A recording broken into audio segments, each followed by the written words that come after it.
I sit with you this evening in the beginning of the year 2022, and this will be about my 39th year involved with the Lukumi version of Yoruba religion as it is practiced in Kua. But I am happy to have been in my Rama and in this religion for all of these years. Of the 39 years that I have been involved, this is my 33rd year of deep initiation and my crown to the Orisha, Oshoosi, and Oya. So with that, I want to again greet you and welcome you to this video, which I've entitled Oshoosi, Hunter, Warrior, Sorcerer, and Gentleperson. There is a female Ona or Camino or road or pool of Oshoosi, just as there is a male version of this Orisha. In fact, there are several of them. Now, with that said, just a few preliminary remarks.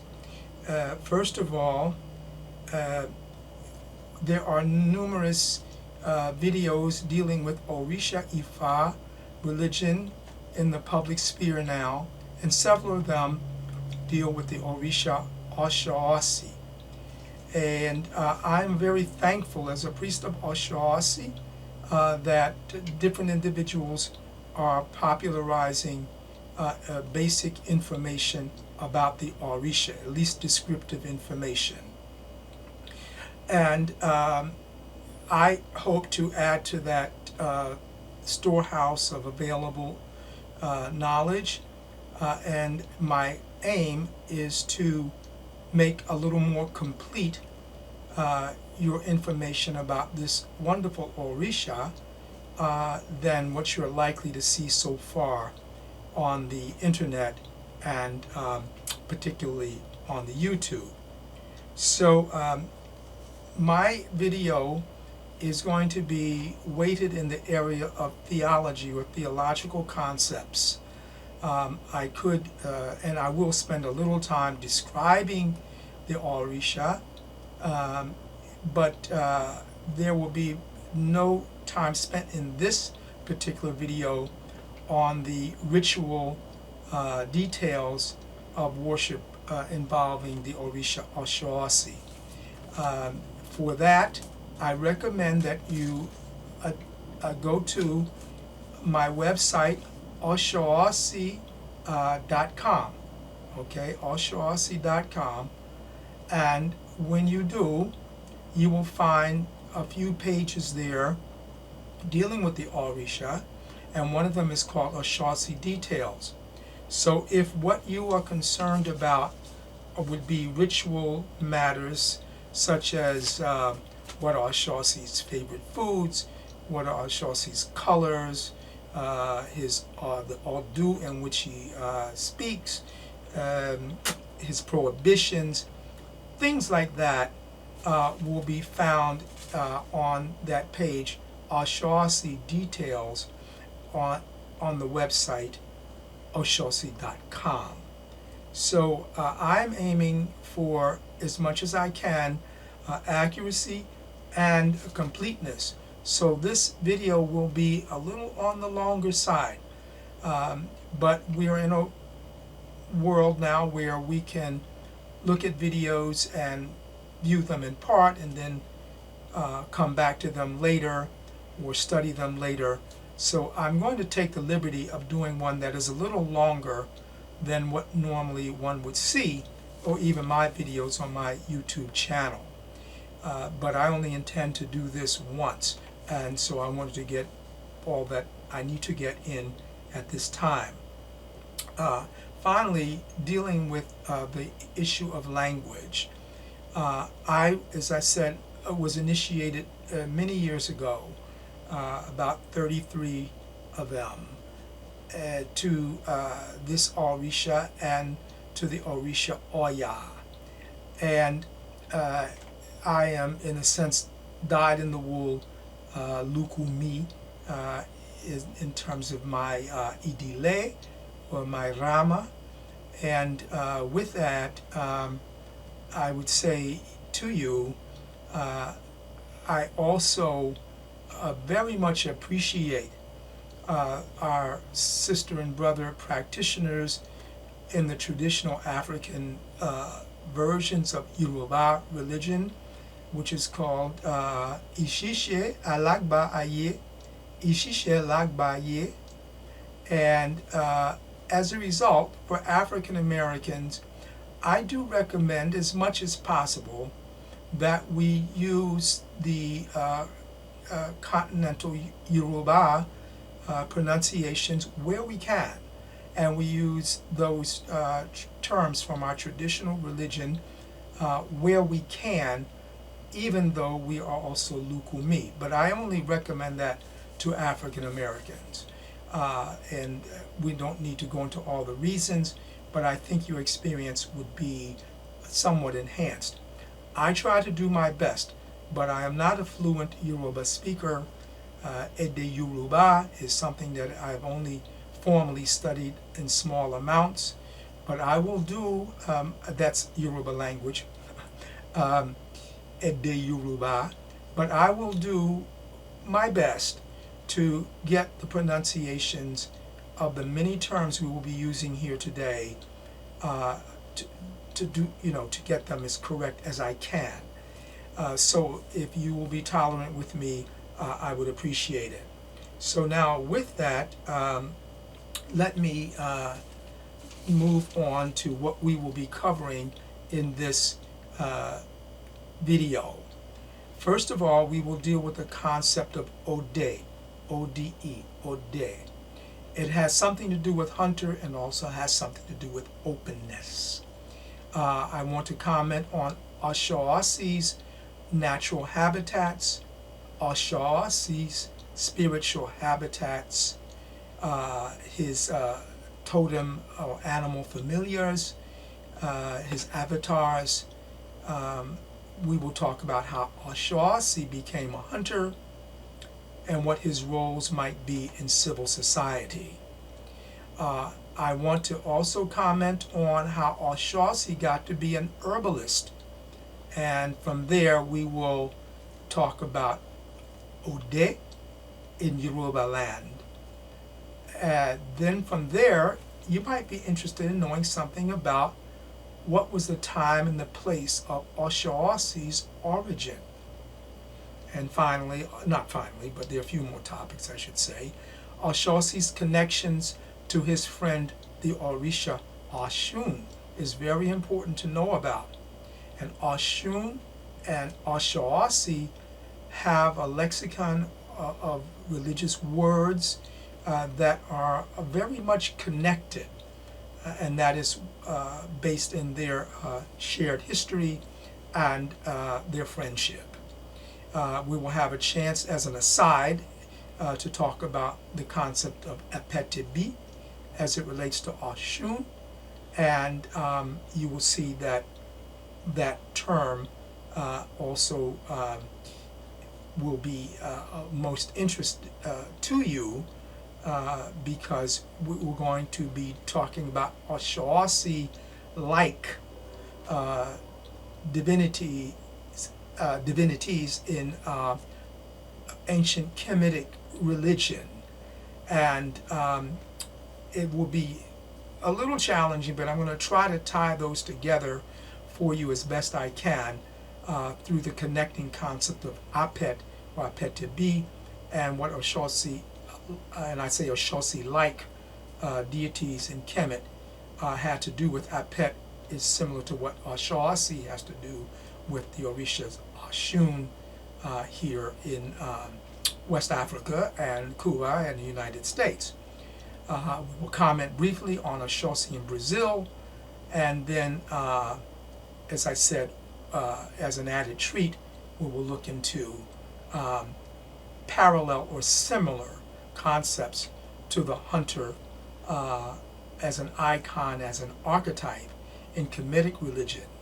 I hasten to say I do not believe that it is correct to go too far in saying Yoruba religious concepts came from Kemet. It's not correct, in my opinion. The old Kemetic cultures and the Yoruba and the proto-Yoruba cultures of West Africa, the pre-Yoruba cultures of West Africa, have a shared connection to Upper Nubian culture, and that is why, in my opinion, there are some linguistic, what do they call them, cognates between Kemetic language and Yoruba religious language as well.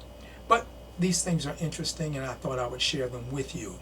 So with that, let me begin by saying, again, welcome, and to share with you some of the simpler depictions of the Oshoosi-Ochosi as a prototype, because the uninitiated among us will likely need more familiarity with his basic characteristics.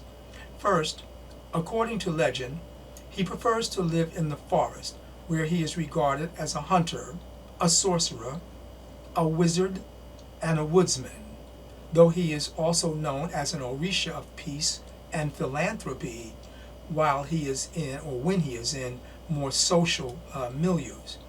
He is also considered a cool-headed Orisha who enjoys the favor of Obatala, Ogun, and all of the other Orisha.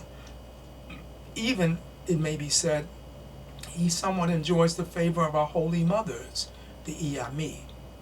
In the secular world, he is beloved by women and children and respected by all manners of men. His symbols include bows, arrows, cowbells, and handcuffs. When he is in the bush, he dresses like it, and he often wears his ibante. In the Cuban Lucumí version of the religion, the dialect of Yoruba is both Lucumí and Anago, and there they say, they use the term bante. In Yoruba, it's ibante. This is an apron that he wears over his loincloths or his trousers. In his role as a hunter, he supplies the settlements and the village markets with commodities from the bush, including the various plants that can be found there for the practice of osayin. Osayin, the art of the ritual use of plants for healing and for self-defense, named after the Orisha Osayin, or in Yoruba land, well, Osayin is in Yoruba land too, but there's another version of this Orisha called Aroni. Now, this Orisha-Ochosi is in the class of Orisha called Ashofunfun, and it means a cool-headed Orisha of white cloth. His actual natal parentage is from an Orisha named Yemu or Yembo, his mother, and the deified ancestor Oranmiyan. And Oranmiyan had a kiki, or nickname, or oriki, called Odede, and that was his father. And so those are his parents, respectively. But he is also considered to be the spiritual son of Obatala, ruler of the Orisha, and as such, he was appointed to be the spokesman for Obatala. For his spiritual father, Obatala, his advocacy role is that of a bere beleke, that is a term that roughly means binding, upliftment, comes to exalt and make something conspicuous. That's the spokesman's role. And his speech is that of an akedefeyo, which means a spokesman who speaks with fidelity. He speaks for Obatala in much the same way and with the same authority as do the Ilari priests that speak for the Oba Shango. Now, he, that is Oshoosi, and Ogun serve as the palace guards for Obatala, his Ologunbe, and his Adele. And when he speaks for Baba, that is Obatala, his recitations of Obatala's pronouncements are clean-cut and straight to the point. Agbaroso Funmi, Abede. Finally, he is regarded as a tracker, a bounty hunter, and a town gate guard, that is a baile or a sentry, which is a role that I believe he inherited from the warrior version of his spiritual father Obatala, which in that road or Camino or Ona would be called Ajaguna, who, as I understand it, was first to serve riding on horseback at times and wielding a cutlass, but he also controlled the gates to the town in which he lived. And the guardian of the gate in an ancient culture was also like a tax collector or a toll collector of sorts for people who would come into the town or into its markets. But when living as a hunter, which is how most people in the religion envision Oshoosi, he is said to go hunting with only one arrow. And moreover, as soon as Oshoosi thinks, the deed is done, meaning that he can be that swift. I have personally witnessed this many times, and that is following prayers to him and ebo to him, or offerings to him. So Oshoosi is venerated in Nigeria, where his annual festivity is presided over by nonetheless in the Oni of Ile-Ife, who himself is the head of the religious orders that are based in Ile-Ife, the spiritual capital of Orisha-Ifa religion in Nigeria. Now, that term Ile-Ife, I believe, may be translated as the home of love and cooperation. He has a beautiful shrine there in Ile-Ife that is replete with an archer statue sitting on the roof of the shrine. And his close attendants are all the priests of Obatala, who venerate a larger-than-life stone figure of a human head. It's a stone figure, and they traditionally carry this in a white ark that's made white because of the cloth that lines the ark or the basket. And they address Oshoosi as Oshoosi, the living stone. Now, he is highly respected in Cuba as well as Brazil, where he is the patron deity of the Ketu nation of Orisha worshippers in Brazil's Candomblé Macumba version of Yoruba religion there. His colors in Cuba are amber and blue in La Habana, and amber and violet in Matanzas province, while his colors in Brazil are teal, which is a greenish blue hue, and amber. These colors are appropriate for the camouflage needed in a forested area that has inconsistent sunlight penetrating the forest tree canopy, and also good for camouflage in shrub and grassland areas.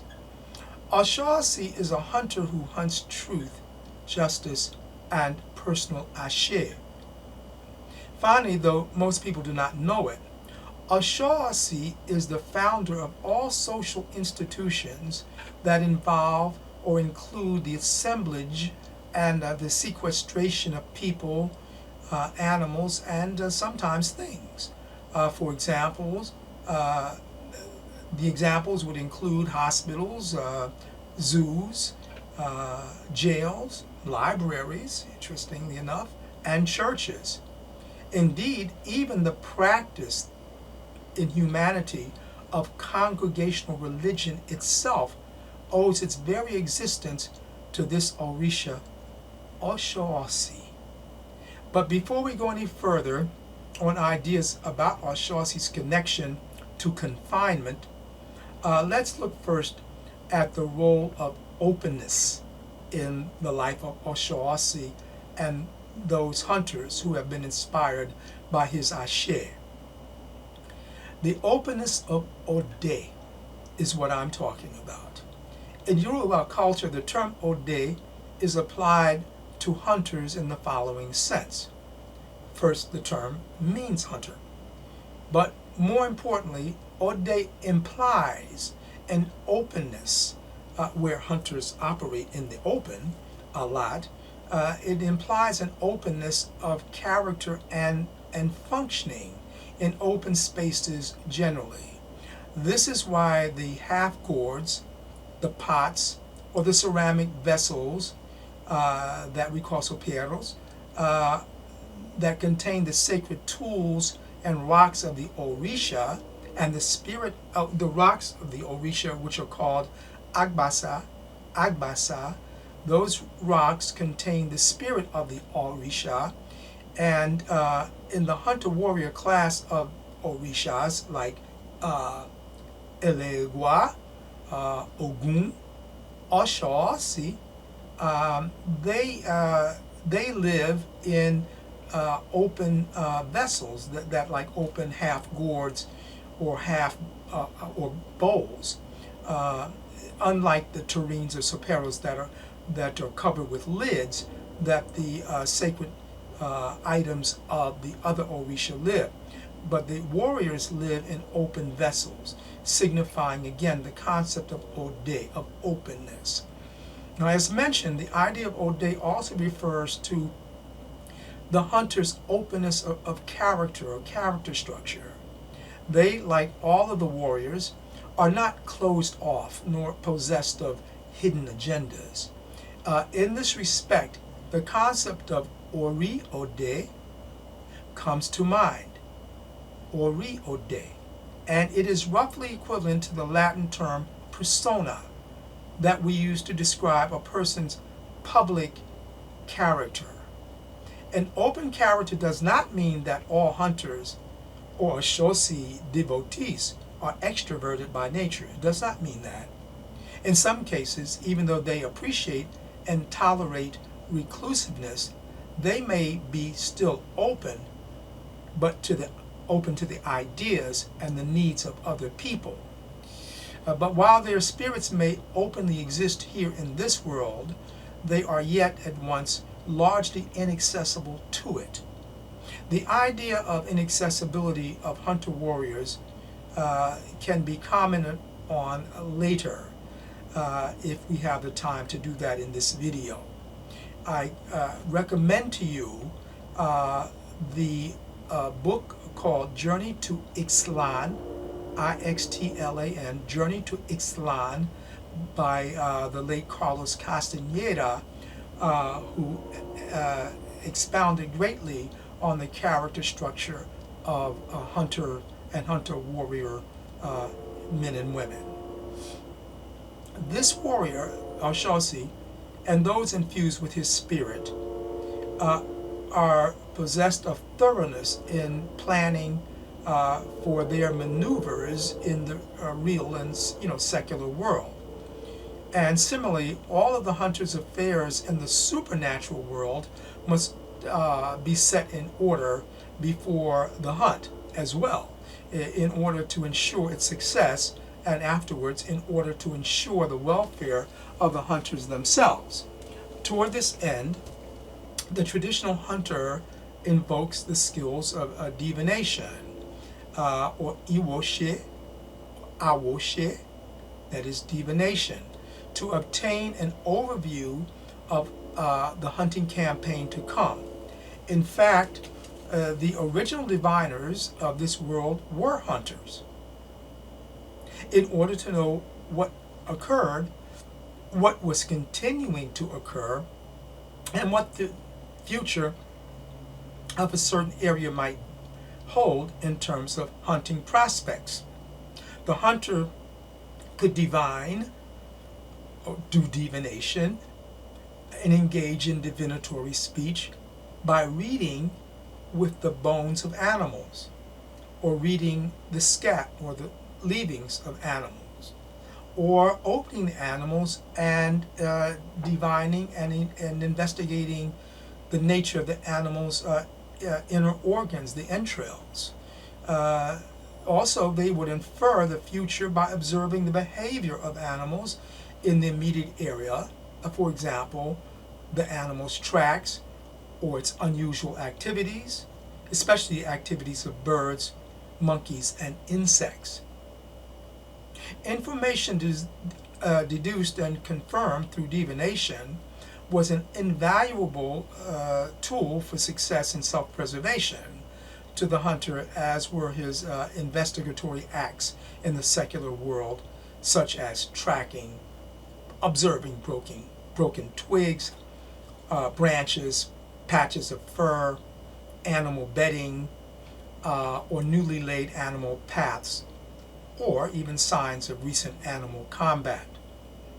Now, divination would be concluded with the recitation of ogede or igede, which means incantations, and the performance of ebo, that is, offerings to the supernatural forces to ensure success. And in Yoruba land, hunters were also trained to make charms, amulets, and strong medicines, or OLOGUN. OLOGUN is a strong medicine for its healing effectiveness, and also medicine for self-defense. These powerfully protective medicines are required because the Igbo, or the woods or jungle, if you will, is filled with Eshus, with AJAGUN, and with Aje, that is red, black, and white Iyami, and various elemental forest spirits themselves, which are called Aronimoja, and these isolated hunters would always find that they could, through divination, get a vista, or we call ORI'RE'RE, all right? Not, it's different than ORI'RERE, which is a really good head, but ORI'RERE, or the long view or vista of what was pretending to manifest itself in their near future. And so this is the way that, you know, divination works, and this is what we seek to see. Next, generally, hunters were always mindful of the totem animals that were supernaturally attached to their clans and their guilds, that is, their egbes. And they could draw on these animals and their animal spirits for strength. So with Ochosi, there are also specific animals associated with him as his animal familiars or his avatars, which will be commented on later. Oshoosi, in addition to being a hunter, is also a warrior, or an Ajagun, or OLOGUN, and as such he engages in defensive and offensive operations for himself and for his familiars because he is a master of strategy. For sure, Oshoosi is an accomplished strategist. He confers with others in his guild, or Awon, or the Egbe Olode, that is the hunters' guilds, as well as with community and marketplace leaders on when and how to plan hunting trips and parties. And when necessary, as a settlement Olodumare, that is an elder counselor, an Olodumare. In Cuba, we say consejero.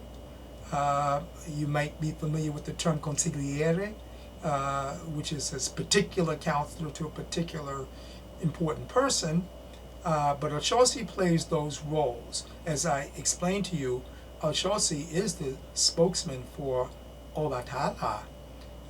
If you get to see Obatala, it's because Oshoosi and Ogun allowed you in to see Obatala. And when you hear Obatala, you are actually hearing Oshoosi, his mouthpiece. So these are some of the things that we want to share with you. Something about his strategic skills will be commented on in just a moment. But these skills also serve, that is the hunting skills, serve to enhance his or their effectiveness as warriors against any kind of adversary. Now I'm going to be a little, if you will, didactic here in a couple of other subsequent sections, because I think these concepts will be useful to you and will be succinctly put. Strategy simply involves three things, the control of which must be sought at all times. These variables must be addressed in the same order. Successful strategy requires the mastery of tempo, position, and strength. Whether on the hunt or for animals or for adversaries, the child of Oshoosi pursues this living algorithm. The first variable is the control of tempo. Tempo is another word meaning timing or initiative.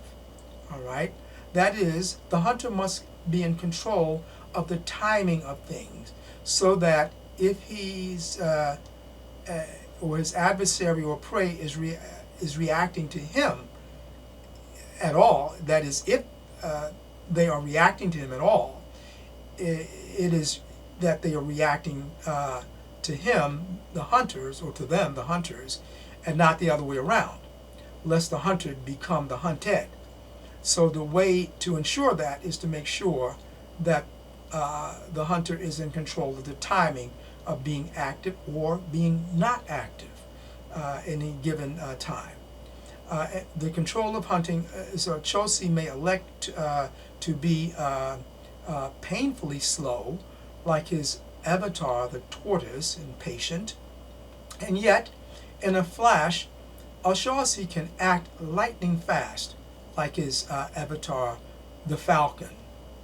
Next in importance to the strategist is the control of the variable position.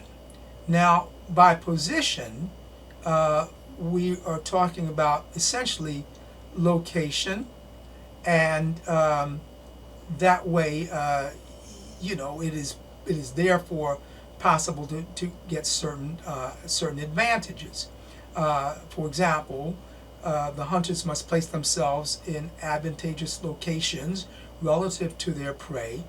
For example, favoring high ground over low ground, or favoring places where there is adequate cover, and favoring a position that is downwind of the game of interest to the hunter, and so on. In the realm of Oshoosi's spirit as a living metaphor, the junior person, this is in social relations, the junior person always keeps his or her head below the level of the head of a senior person when showing acts of respect. This is a positional variable, but it is located, as I'm speaking of it now, in the area of social relations and civil behavior.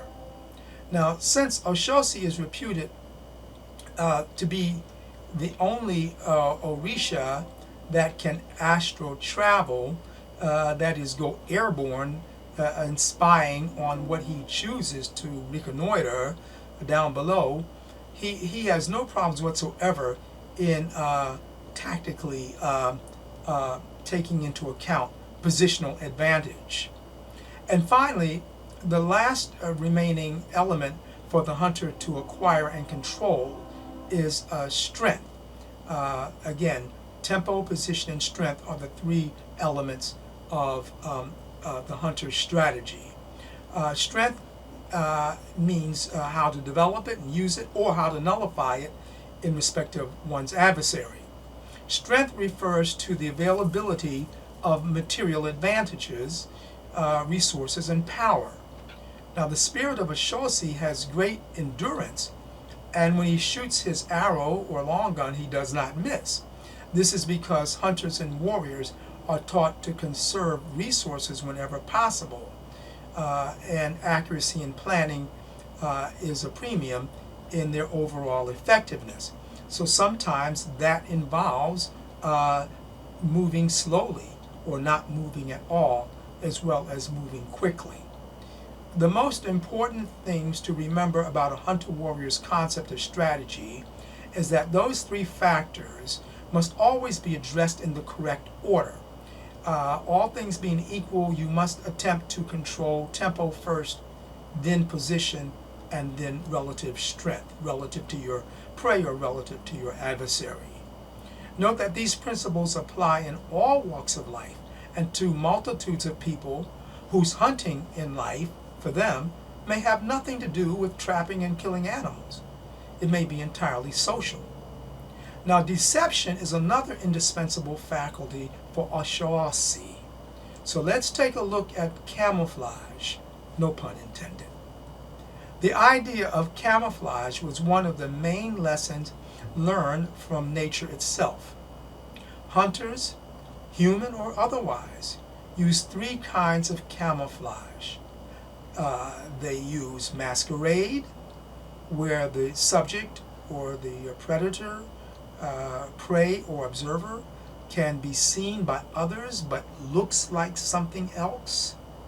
That's masquerade. The second type of camouflage that Oshoosi uses is called crypsis. That's where the subject blends into the background such that it cannot be seen at all, though it is there. And the third version of camouflage that the hunter uses, whether the hunter is a human being or an animal, is called mimicry. That's where the subject can be seen, but mimics another kind of animal or animal appendage so as to fool the observer, the prey, or the victim. I'm sure you've seen on television, for example, certain deep sea fish that use their tongues or something like a tongue, and it looks like a worm, and they'll wiggle this thing, and they're camouflaged in terms of their coloring and patterns and whatnot, but the prey thinks that they're getting a nice meal, when in fact they become the meal because they went after something that was mimicking the kind of food that they usually eat. So these are some of the simple acts of deception among scores of others that hunters use. For example, padded footwear can conceal sound, and scent can be concealed by deodorization. For example, one can help to deodorize one's own body by using garlic or anise in copious amounts and scrubbing down with it.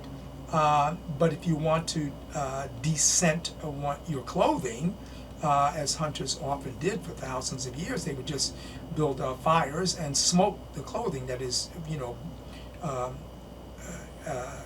aerate the clothing with a lot of smoke from burning wood, and this would help to take some of the scent away from the clothing that they were wearing. Now, I have finished with the subject of Oshoosi's skills with strategy and with camouflage. Let's turn now to the question of what are Oshoosi's natural habitats? Where is he to be found? That is easy to answer. He may be found in wooded areas, that is the Igbo, and he may be found at riverbanks and lakes. And now I'm talking about natural habitats. He may also be found in caves, in the grasslands, on the mountaintops, or in the deserts. And where we find hunters, we also find fires, the mastery of which was essential for enhanced nutrition, for self-defense, for tool making, and for spiritual comfort. So we find Oshoosi in these places, but we may also find Oshoosi in the coastal fisheries, because are not fishermen also hunters? Indeed so.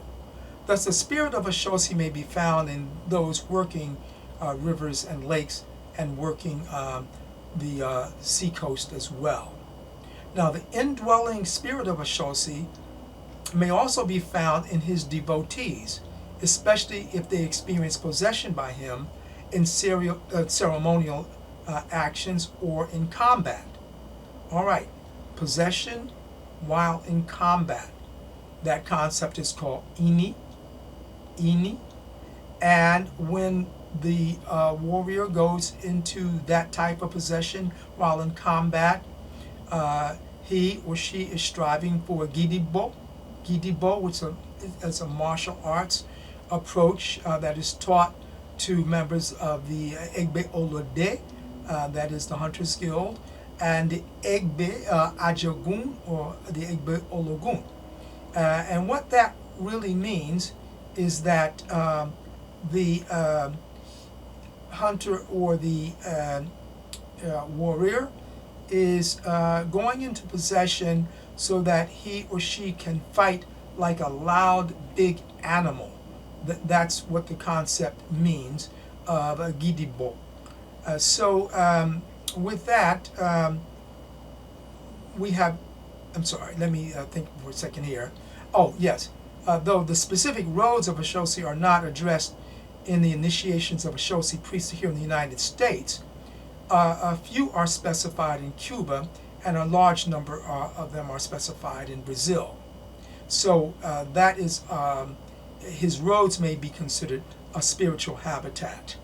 And finally, his spirit pervades the secular hunters of Africa. As I mentioned, it pervades his Egbe, the hunters Egbe Olode, or their large societies in which their characteristics as a group or type of men will be developed and where further training can occur. Now, we were commenting on Oshoosi's spiritual habitats to some extent there, but specifically this information applies not only to where Oshoosi may be said to reside spiritually, but I think it's true for all Orisha. First of all, the Oshoosi's spirit resides in Oshoosi, the deity himself. All the Orisha have their own Ori, and it may also reside in an ancestral spirit or an Egungun that himself had received the crown of Oshoosi. So that's one. Oshoosi is a, Orishas may be either a force of nature, as we think of, for example, Oya and associate her with the wind, or Aganju with volcanoes and whatnot. But other Orisha are not forces of nature, they are forces in nature. And Oshoosi is one of those. As an Agbasa spirit, the Orisha may inhabit its rocks and its shells. And that spirit in the rocks and the shells is called the Agbasa.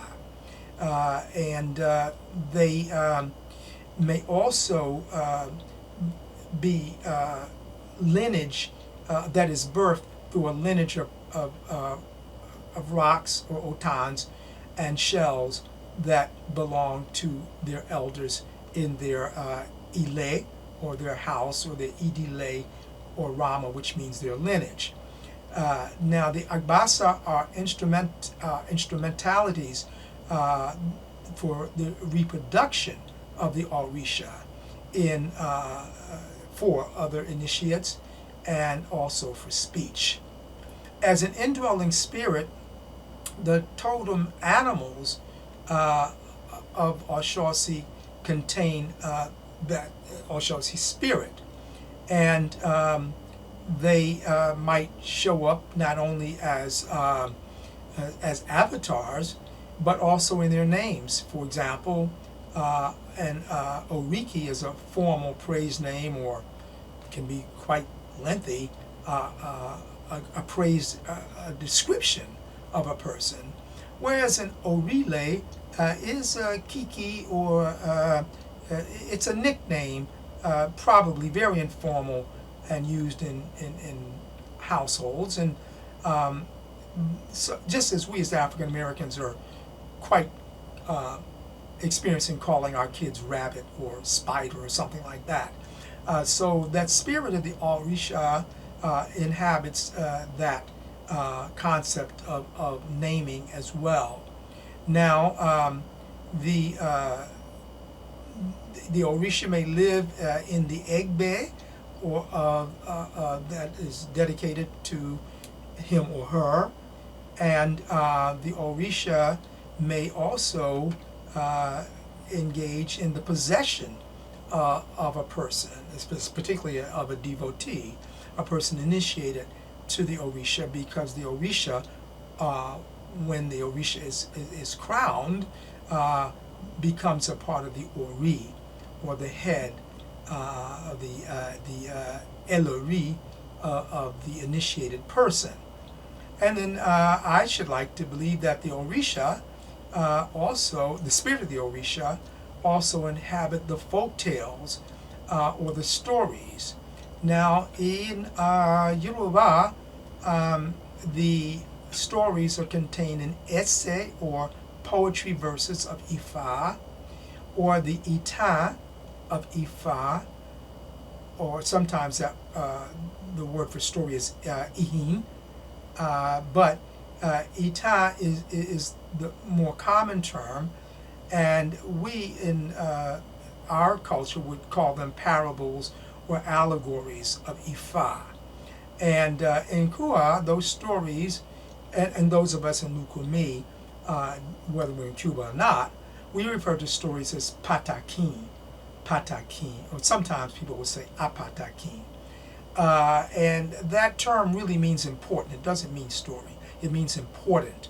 So an ita apataki means a story of importance. But over generations and generations of colloquial use, the term pataki in the Lukumi tradition came to mean itself story. Now, the spirit of the Orisha finally may be said to exist in the way that the person lives his or her life who is a devotee of the Orisha. And that is pretty much what I have to say about where the different ways in which an Orisha may exist in our world. Again, in its rocks and otans, in its stories, in the heads of its devotees, in itself, in certain words that are living words of importance, of Alashe. And we will now turn to the types of animals that are Oshoosi's avatars or Oshoosi's familiars. So Oshoosi's spirit lives in these animals as well. And so let's start with, first of all, the deer. And in Africa there are animals that are very much like deer, and so they also are recognized as avatars of Oshoosi. But here in the Western Hemisphere, we mainly think of deer as one of the four-leggeds that is sacred to Oshoosi.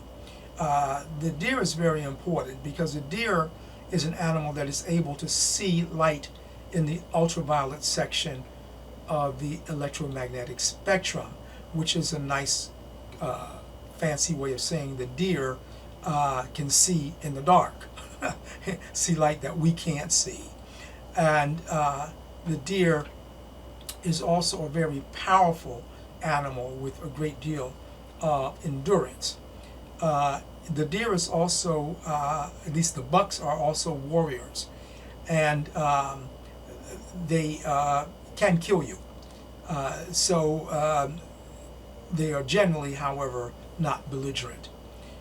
Now, with respect to the second avatar, I would have to say this is the parrot, particularly the Odidere.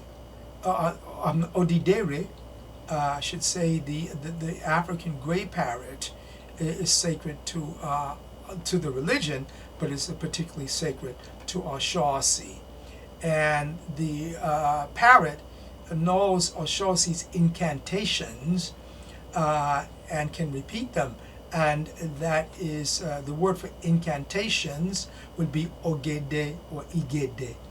And Oshoosi will invoke a certain amount of Ashe by engaging in the incantations that his parrot is also shares. The third avatar for Oshoosi, and this should come as no surprise, would be the hawk or the falcon. In Yoruba, that would be ISHA, the hawk or the falcon. This image is one of a bird that expends very little energy as it floats on air currents. You know, and as I mentioned to you, hunters are specialists in conserving energy. But then on a moment's notice, and from a mile high in the sky, that hawk can transform itself into a lethal winged death with unerring accuracy, something like a hypersonic glide missile. This falcon is thus an avatar as an avian arrow, which is sacred to Oshoosi. And finally, we have a totem animal that is sacred to Oshoosi, but also to Shango and other Orisha, and that's the tortoise, or the Awun or Ijapa. The tortoise is respected because they live in the woods or near streams or water, and those are rough environments. And so they had to become very crafty and effective in order to succeed. It is often said as a saying in Yoruba and Owe, that the tortoise succeeds in everything he undertakes. And it was said that he was rewarded with success because his deeds were good and effectively done. So in this area, there was a king. I'm going to tell you a little story or an itan about the tortoise and how crafty the tortoise is, and how Oshoosi has certain of these qualities. It goes this way. So in this particular area in Yoruba land, there was a king who had a daughter that could neither hear nor speak. Now the tortoise one day approached the king and asked what reward would he bestow on him if he succeeded in making the girl speak. Well, the king told the tortoise that he would give him half of his palace if he did that. And I believe that this was in the presence of the girl who could neither see nor hear. So in any event, the tortoise briefly told the king of his plan. After that, the tortoise took a jar of honey out into the woods. He put it at the base of a tree, and then he went to hide somewhat deeper in the bush from where he could see the jar of honey and yet himself remain concealed. In a short while, the princess showed up at the base of the tree, and she decided to take the honey, and the tortoise watched this. So as she was reaching for the honey, he ambled up to her from behind and smacked her lightly, but startled her greatly. He then accused her of being a thief, and he exclaimed that he now knew how his jars of honey were being stolen. According to the storyteller, the princess was so shocked that she immediately started to vocalize indignant protest and invectives against this tortoise. After the tortoise had firmly tied a rope around her waist and drug her toward the palace, he kept taunting her, so she continued berating him as well. That is, until they got back into the presence of the king, who was thereupon completely convinced of his daughter's recovery. Whereupon he quickly divided his palace into two parts, giving the tortoise his part of the palace, and bestowing upon the tortoise an oriki, or a praise name or attribute that says, "Tortoise succeeds in everything he undertakes." Now, I do not know the OMO'LODE that this came from, this story, but it was first recorded over 100 years ago, and I was able to find it in an essay written way back in 1917 by a certain H.U. Hull in the Penn Museum of Journal I guess that was from back in Pennsylvania almost more than 100 years ago. That story emerged. I only wish I knew the OLODUMARE. In any event, in regard to some of the supernatural aspects of Oshoosi's prototype, we also find that he is reputed to be an Orisha, possibly the only one, that can engage in shape-shifting and, as I mentioned earlier, astral travel. This means that he is able, again, to zoom about the heavens often at night, but not necessarily at night, to spy down on distant places, and also in respect of shape-shifting, he is able to transform himself into an animal image or into a tree. And as all forest wizards can, and he's the forest wizard or sorcerer par excellence. Now, most people, including most of those who are initiated to Oshoosi, do not know that one of his altars, one of the places to worship in Ojuwun, a face of heaven, is what an altar is called, an Ojuwun. That one of his altars, which is total and complete in itself, is a piece of tumbleweed or bramble bush. In Yoruba, it is called the Igi-Elegun.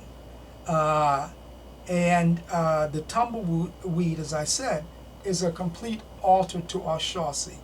And if you've ever seen a tumbleweed, you can imagine why.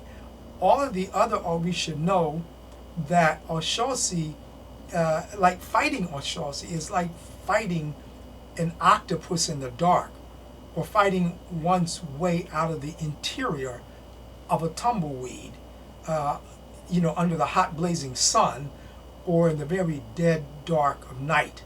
Either way, the adage holds: nobody fights with Oshoosi and wins.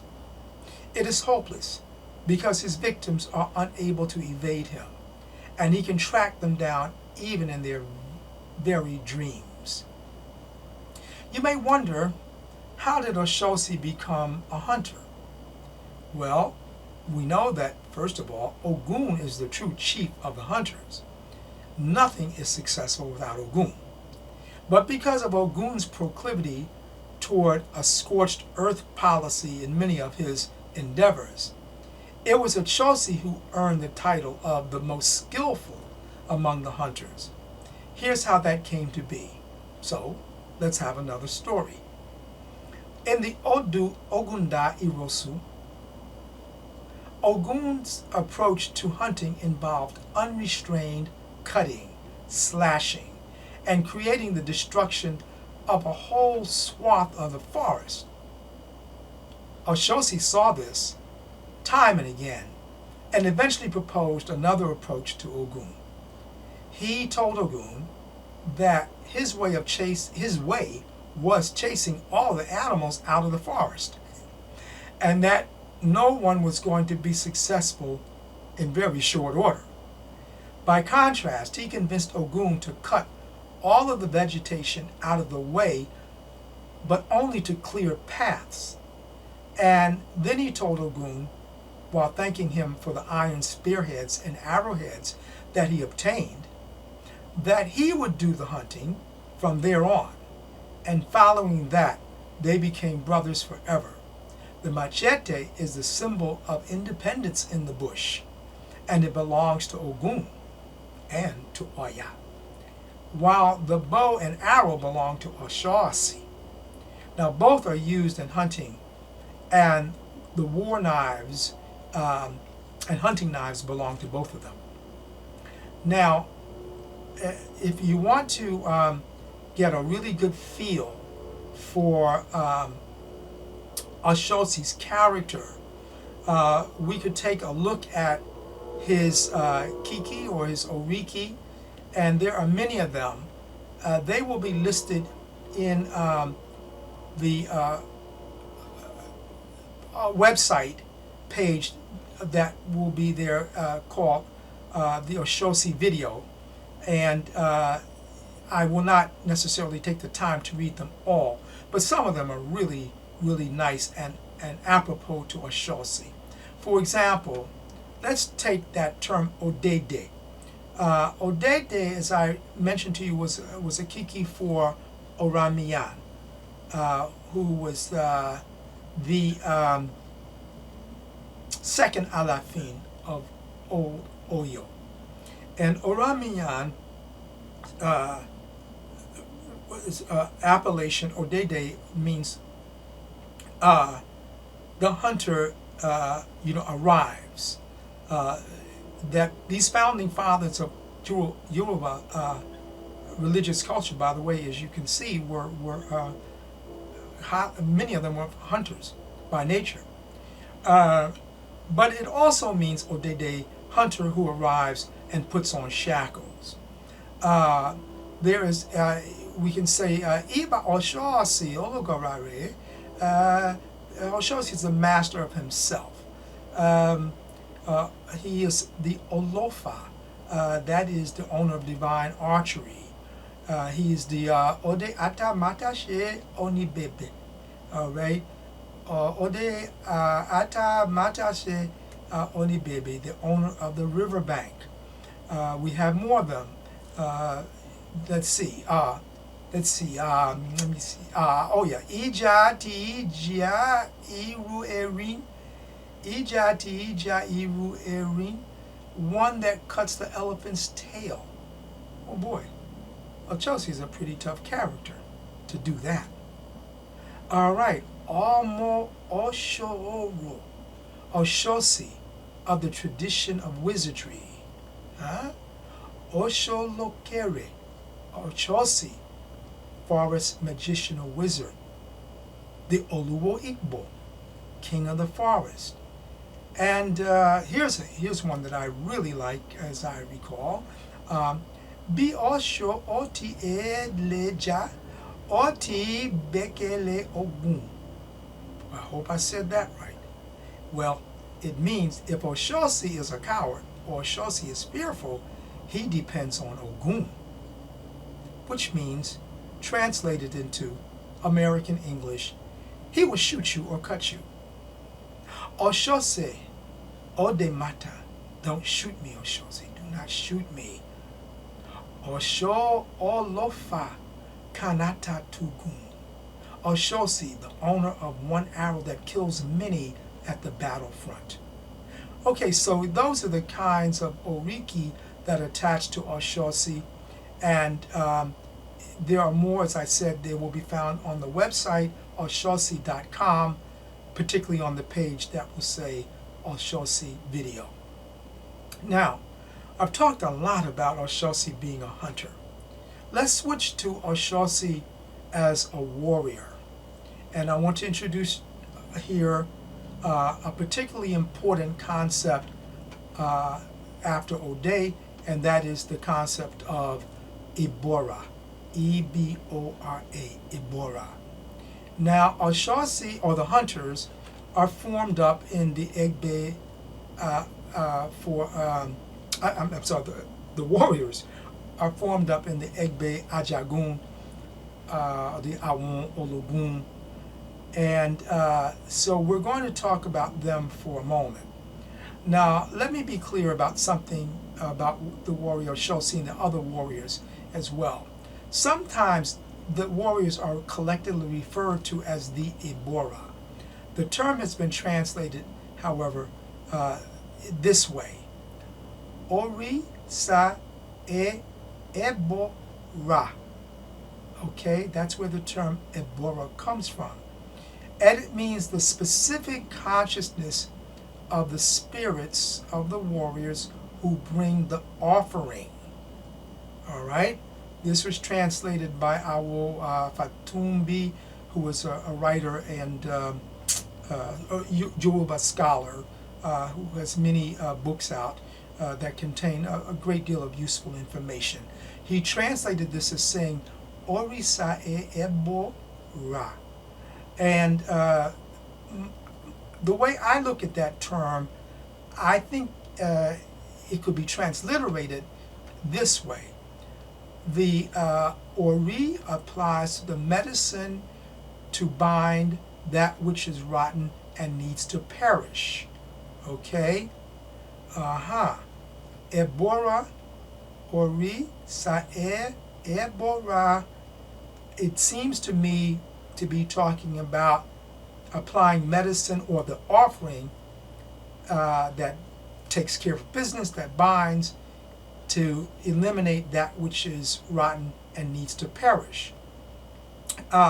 So there are these two meanings. It has the meaning of the collective, the Awon of the warriors itself, but it also has something to do with doing an ebo.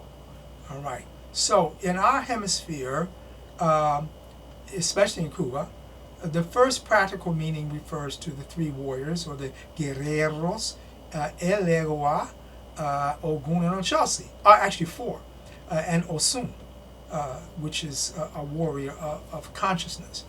And by the Ebora, they mean those four warriors. But in Africa, this term, Ebora, refers to the ritual invocation and incantations directed toward these warriors. And in Africa, they include Shango and Obatala, as well as Elegua, Ogun, Oshoosi, and Osun. So there would be 6 warriors that would be invoked as a part of the Ebora, or the Ebo, or Ebora as an Ebo. In that part of this would occur, I should say, or could occur in the divination session, as an example, where after an Orisha has been requested to intervene and has accepted the role of standing up to claim the offering, it is not a bad idea to also specifically ask for the protection of the warriors against any blowback for having done the ebo that solves his or her problem, in the first place. You might ask, well, why is this necessary? The ebo was marked. The Orisha stood up to do it, or ancestors stood up to accept the ebo. Ebo died. Ebo finished. The ebo's done. It should be over. Well, that's not thinking like a warrior. That is because if the person's problems or difficulties were caused by malevolent forces, the original ebo may only temporarily block those forces and their designs against the client. That is, those malevolent forces may not be through with the client at all. So, though their hand may be stayed for a short or long period of time. So it is prudent to make sure that there is no negative retaliation coming one's way from having thwarted the aims of one's spiritual enemies by doing a very good, clean ebo. All right, so you can add to your ritual practice in the divination session or separately a specific request of the Ebora, if it means, the warriors, or better, an invocation to the warriors to cover your back, to provide a rear guard, to make sure that there's no blowback or feedback for having done the right thing by going to Orisha for help and providing an offering to secure that help. The prospects will look good. Things go better with Ebo, but they're not necessarily over with Ebo. Better have a rear guard. And that act of invoking protection against blowback and feedback can also be called the Ebora as ritual. All right, now let's see here. We mentioned that the society or the lodge for warriors would be called the Ajagun, the Egbe Ajagun or the Egbe Ologun, and Oshoosi is one of them. Oshoosi is an Ologun, that is a warrior. His leadership skills as a warrior grow directly out of those required for being a hunter in most cases. Though it is possible for some people to take on warrior roles without having first become a proficient hunter, these fighters are sometimes aided by having some training as a hunter or some practice, and they're also aided by the Orisha Aja or Aroni, which is an aid or like a forest fairy to Osai, and they help to instruct the warriors in herbal properties or the airway necessary for their protection while in the bush or in conflict.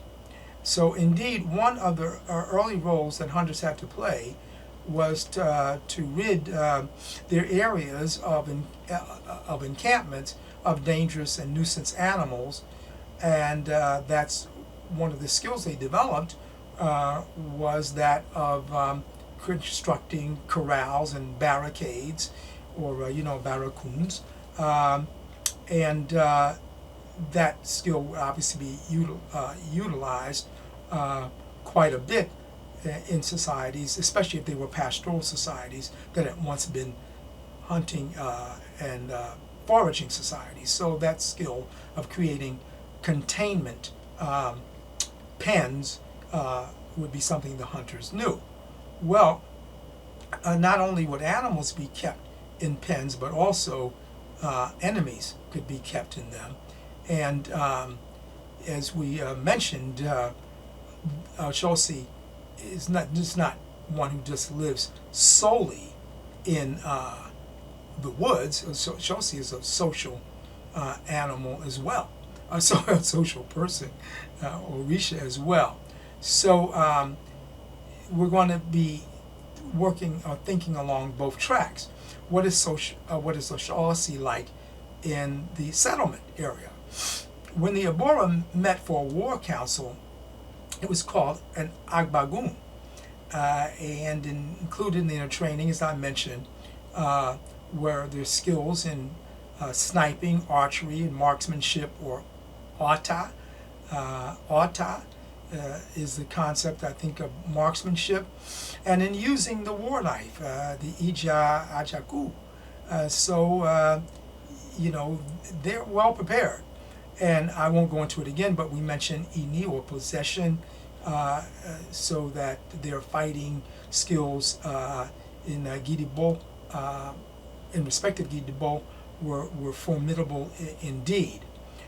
In fact, they were also trained, the archers were trained as atamatashe, or assassins. I think this is Pania. So we call Pania. I'm not sure how to exactly say that. but they had certainly the concept of a sniper and assassin. Now, the person or the animal, but since we're talking about warriors right now, the person that was the victim of the arrow shot was called the Ogbofa, and that roughly means the one who falls victim to the arrow. And one certainly would not want to be that. That's why people often say, Oshoosi o de mata, Oshoosi don't shoot me. When in warrior mode, now Oshoosi does not fight alone. His natural allies include the Orishas Obatala, Aya, Erinle, or Inle. Erinle means the forest elephant, the elephant in the earth, or the forest element in the earth. And that's the most fierce kind of elephant. So Inle is also one of the serious warriors.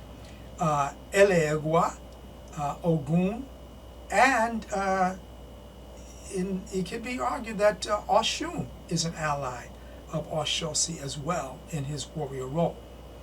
Now, Oshoosi can generally draw on almost all of the Orisha for help because he is quite popular. He is indeed, as an Orisha, the paragon of Iwapele, that is good and gentle character, or IWA'RE'RE, okay, that is, Iwa means, it means existence, but it also means character, the existing character that is very, very good. For the most part, he appears in the Odu, or I should say the Olodu of Ejioko, Oyeku, Irosun, Odi, and Owani, or Owanrin. So wherever Ochosi speaks, he is to be found or to be heard on a constant search for truth and for justice. And he is the one who can give people their clearest and most direct and most effective way to accomplish their goals. Now, just as swiftly and unerringly as an arrow flies, Oshosi's words of advice, his Ofuashe, will get a person most directly to what their goals are. Now, as we mentioned before, Oshoosi lives when not living in the Igbo, in the woods. He lives in towns and settlements or cities. He is a provider. That's his reputation. And in the roles of hunters, as members of small settlements, they can be counted on to locate the favorable locations for the settlements to start with. They were the owners of the riverbanks, and the early settlements were near water, and the rivers and streams were used for the earliest versions of commerce and travel. So settlements soon became the original marketplaces, but they owed their existence to the advice and the discoveries of the hunters. Now, Oshoosi is said to be the originator of all the important social institutions needed to make settlement living possible and civil. For example, the hunters would play the roles of game wardens and sentries, doubling, as I mentioned earlier, as tax collectors if they were the gate guardians or sentries to the entrances to the villages. So when the sequestration of slaves or wrongdoers was necessary, the hunter warriors could be counted on to bind and to detain them. And there were, in early societies, there were no standing armies nor professional full-time police forces to ensure public safety and order. But the people needed hunter warriors to protect the riches of the settlement from raiders and enslavers. That is, they needed people to protect the Ashe of the Ilu, that is, to protect the spiritual wealth and psychological wealth of the things that brought that in the community from people who would take it. And the term Ashe also means law or commandment or an instruction. So when we say Ashe, it means in the colloquial, in the vernacular, it means right on. It means that's it. That's the law. That's the way it's going to be. And because of Ashe meaning something very valuable, power, and it also means the law or the rule, that in Kua, the people who enforce the law and who protect the valuable things of the community, they call the Ashelu, or almost, it's almost synonymous with the police, the Ashelu. They are the ones who will enforce the law of the town or the Ilu. Now, Ashe, of course, means more than the law, and it means more than vital power. It has several other meanings as well. Now, we can turn next to, we've covered so many roles for Oshoosi that, you, of course, are ready to take a break, but I will try to continue on, and you can retake the video because I realize that this is a long and fairly, didactic presentation. But I will now turn to Oshoosi's role as an herbalist. Oshoosi's role as an herbalist comes into play when we consider his role as a healer or an onishegun, that is, one who knows the locations and the uses of the ewe, or the plants necessary for various types of spiritual and physical medicinals. Now, is it time for another quick story to explain Oshoosi's role as an herbalist. All right, one day, Oshoosi was in the forest, and he came upon an orisha of herbs and plants, which we call osayin, all right, or as I mentioned earlier, aroni. Now, Oshoosi was not successful hunting that day, and so he accepted Osayin's invitation to visit him at his home. So when they got there, Osayin offered him a drink that had a powerful sedative in it, though Oshoosi did not know it.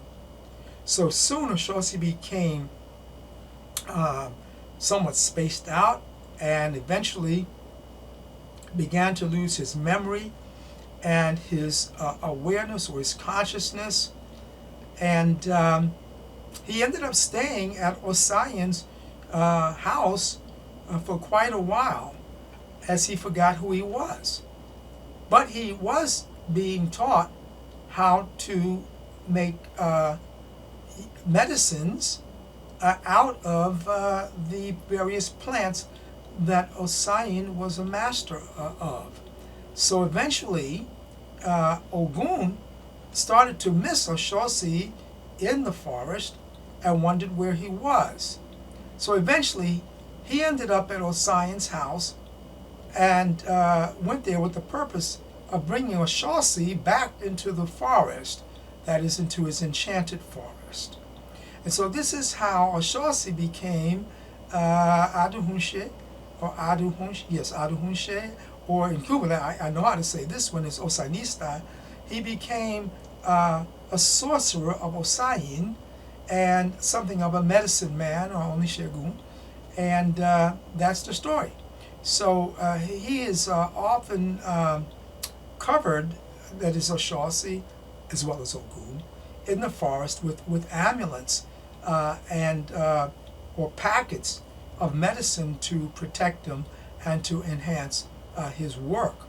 So he's also dressed in, as I mentioned earlier, clothing appropriate for being in the bush.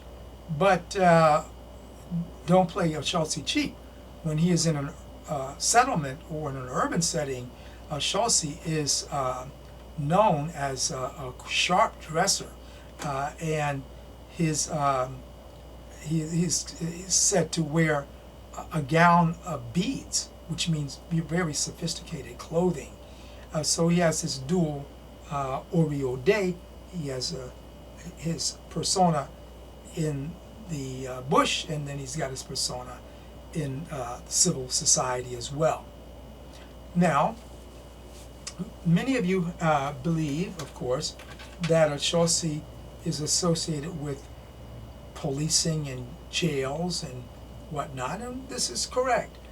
But the concept needs to be expanded to not just be focused on jails, but all institutions of confinement, for better or for worse.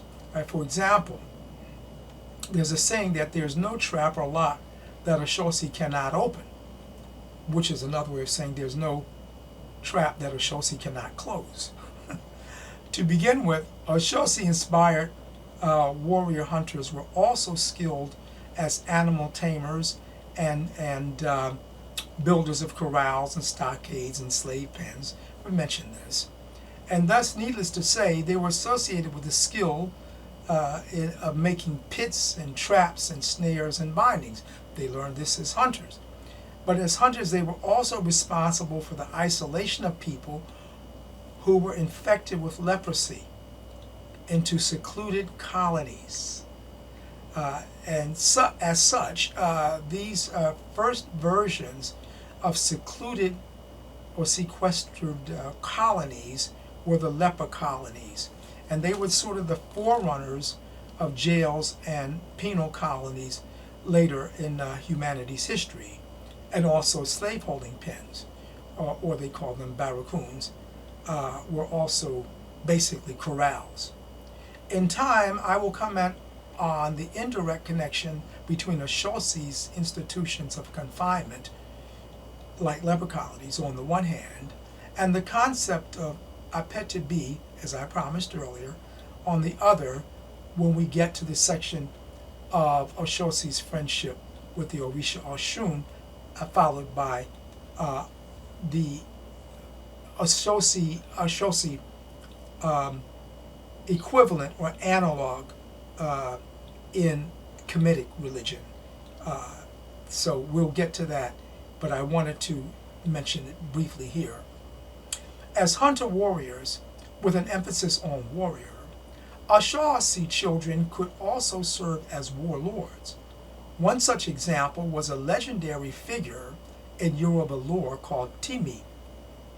He was a famous in an Itan, or Itan Pataki, called Oba Koso, which is a famous story about the death and resurrection of the Orisha and Oba Shango, who died by hanging himself from an ayan tree after shaming himself because of his impetuous anger and poor judgment, where he had once been a revered and just and wise king. Shango was implicated in a palace intrigue. This is the story. Shango was implicated in a palace intrigue that involved Oya and his two top generals, Bonka, who was a sorcerer, and Timi, who was an Oshoosi type of archer. And Oshoosi and Bonka were vying for power. In the end, these two generals, who were magnificent as generals, they were becoming something of a nuisance. And as the story went, Shango, listening to Oya's advice, began to come up with a way to separate them because they were becoming difficult indeed to in that town. They were causing great difficulties.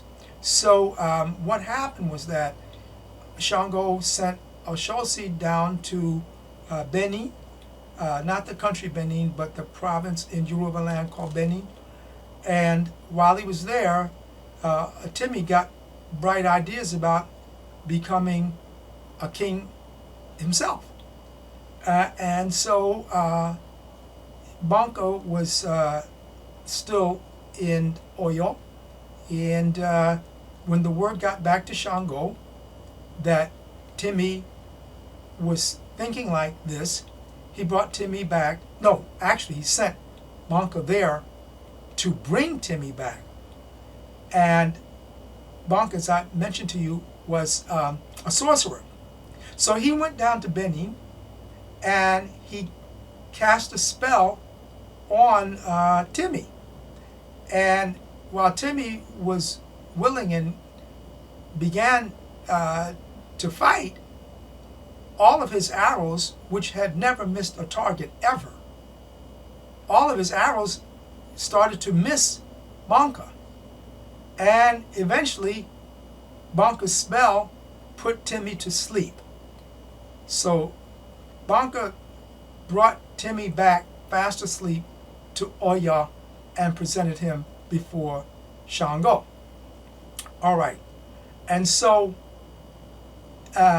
Shango was amazed, and he could not fathom how how Bonka had done this. So he demanded that as Timmy began to wake up, he demanded that Bonka do it all over again in front of all the townspeople so that they could see his power. And so the whole affair started again, and with the same result. Bonka put the, he did a little, they say in Cuba, he did a little trabajito on him.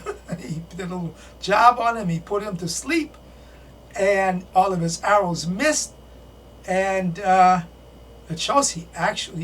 Timmy actually died. But Bonka had designs on the kingship himself, and he became arrogant and said a few arrogant things to Shango. Well, Shango did not take that lightly, and he went on the absolute warpath. And he took his double-edged Oshe, his double-edged axe, and he started swinging, and he chopped people up, and he chopped Bonka up and killed him, and he just went berserk. Well, when he realized what he was doing, and Oya intervened to stop him, he was so ashamed at losing his temper like that he went into the woods and hung himself. And Oya took a while to be able to find him, but she looked for him because she was his favorite wife, and she was loyal to him beyond the loyalty of all others. So she eventually found him hanging from the ayan tree, and she had him brought down, and she instructed all of the people of the town that they should always adore him forever. And she decreed, Oba Koso, the king did not die. The king did not die. That became the saying, the old way to commemorate Shango's deification. He was the third Alafin, or ruler of Oyo, but now he became a celestial Orisha as well. And so that's the story. So let me get back on track here. The next, but the moral of the story I didn't tell you, and that is that Oshoosi is not all Ashe. Sometimes Oshoosi has weak character traits as well. They're not many, but sometimes they exist. For example, he's not necessarily a very good businessman. You know, he's a supplier of goods and products to the markets, but he's not like Shango. He's not a wily businessman, and sometimes that works to his disadvantage. The other thing is that occasionally he forgets his Iwapele, his IWA'RE'RE, and he becomes prematurely ambitious, as the case here with Timmy. He decided he wanted to become a ruler, an Oba, before it was his turn. And so he paid the price for that. So in any event, Oshoosi is responsible, as I mentioned, for creating all kinds of institutions of confinement zoos, colonies of confinement, jails, but also the confinement of knowledge in libraries, and the confinement of spirituality in churches and congregational religion. And so with that, we will move on to consider Oshoosi's connection to society, to social justice, to morality and ethics. Well, what better time than now for another little story? This is how Oshoosi became the Orisha of wide open-eyed justice. All right, let's start this way. There are many versions of this story, as there were many versions of the story of Oba-Kosa, which I mentioned earlier. But I will give you one that is popular, but it's not the only one. Oshoosi lived in a hut in the forest. In the towns, in his abode, and the shrine that serves as a refuge for those who are needy and down on their luck, Oshoosi's abode in the town is always painted white because he is generous. He's a philanthropist, and a philanthropist. I'm sorry, and as a result, he has a very, very good reputation. Now, in early times, he lived in the woods exclusively. However, it was reported that his hut tended to be untidy, if not in disarray. So along with him lived his parrot.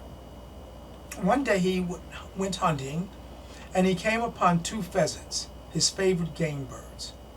He skillfully took them as prey and carried them back to his hut to hang them up to cure. While he was gone, he was assigned by OLOFI, that is God Almighty, that part of God Almighty that we refer to when we're thinking about God's relation to humanity. And as OLOFI considered Oshoosi the greatest of the hunters. And he was carrying out a task of hunting for OLOFI when he went in the woods, and he was successful. But when he returned home, unknown to him, his mother, and in the Cuban Lukumi version of this Itan, the mother of Oshoosi is Yemoja. So his mother Yemoja came to his hut and decided to, as mothers will often do, clean it up and tidy it up for him.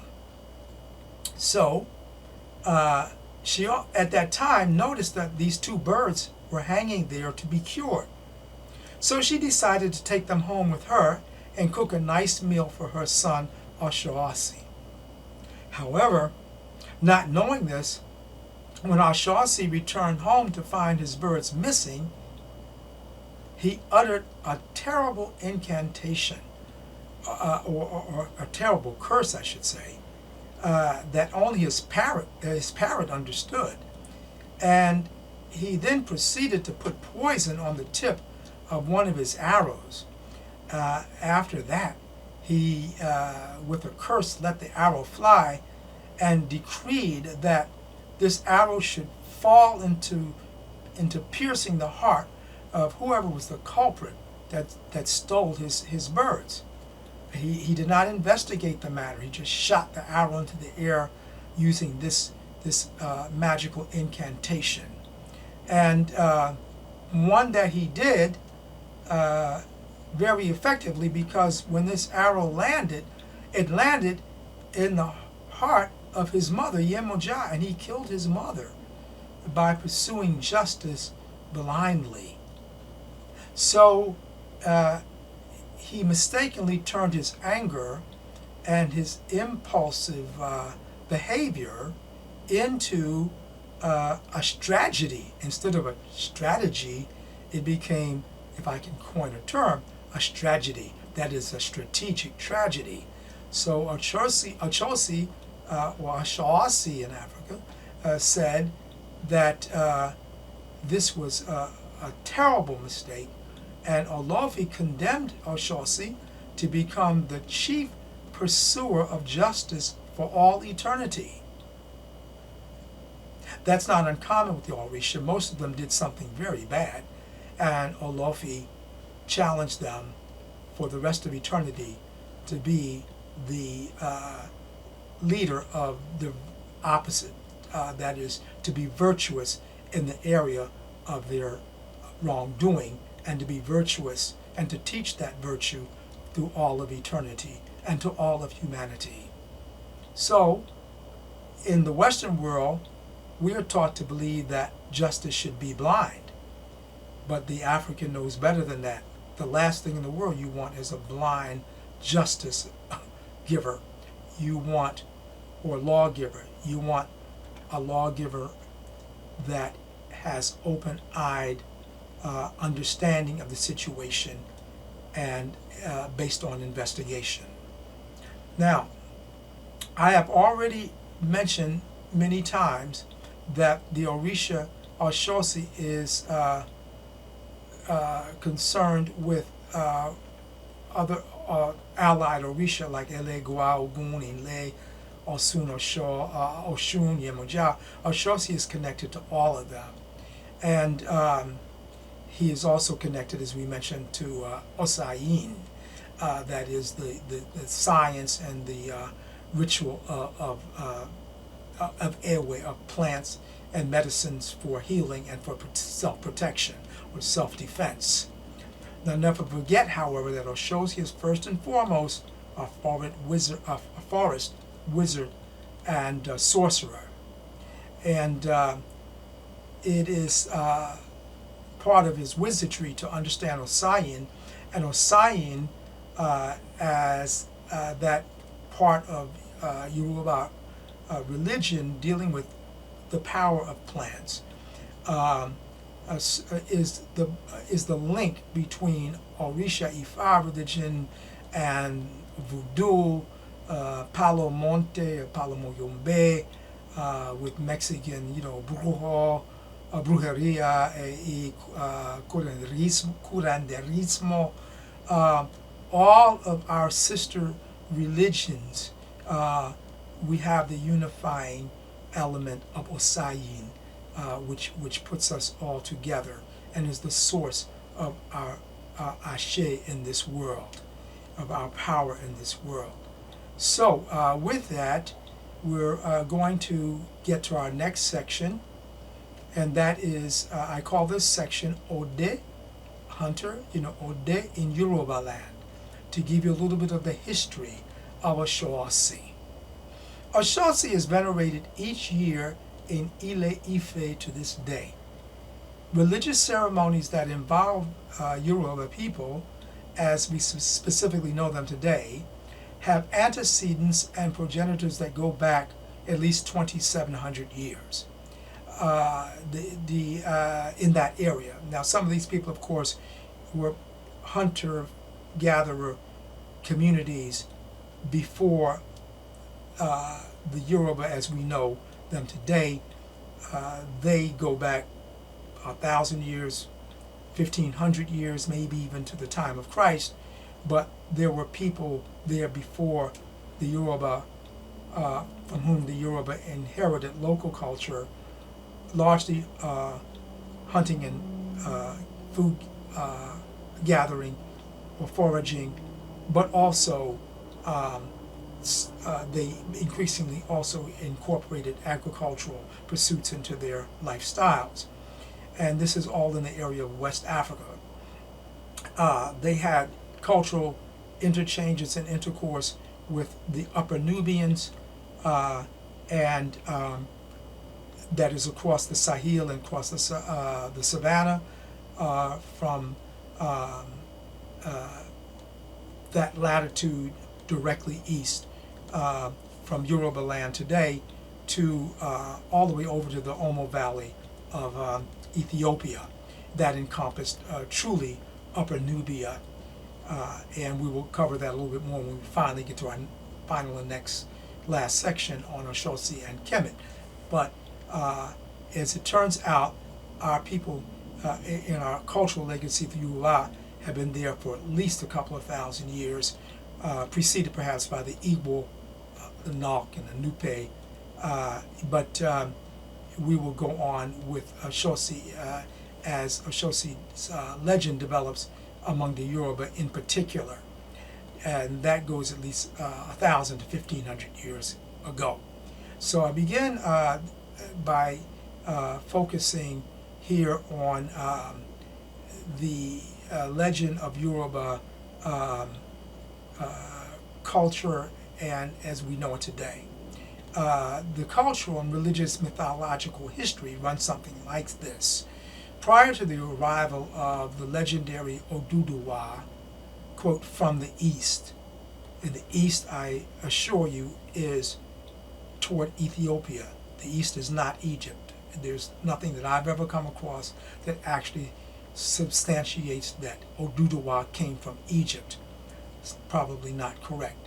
Oduduwa came from the east, and it was argued chased by Muslims, so it would have to be after the year 700 AD, out of that area of what's now the southern Sudan, being chased east toward Yoruba land, or to Nigeria. When he and his band got there to Ile-Ife, they found that the Ife Odaye existed. Those were the leading guilds and cults and royals of Ile-Ife. They were already there, as had been there for themselves for several hundreds and hundreds of years, and the true founders of Ife civilization. And they had councils, the Ife Mefa and the Ife Elu groups, as I said, they were already established, and they already had a juridical society called the Ogboni, or Shugbo, is another term for it, which is there today and still venerated as a guild, not a guild, a juridical or judicial combination of sort of judicial and legislative lodge of men and women that establish and correct and judge matters that need jurisprudence to make sure that resolutions occur in a civil way. So that is what Oduduwa found already when he got there. But Oduduwa was able to prevail in Ile-Ife and fathered many children and many sons, and I am informed, I hope that I have this right, is that he was, I'm sorry, Ile-Ife itself was founded by a chief of hunters named ORI'RE'RE,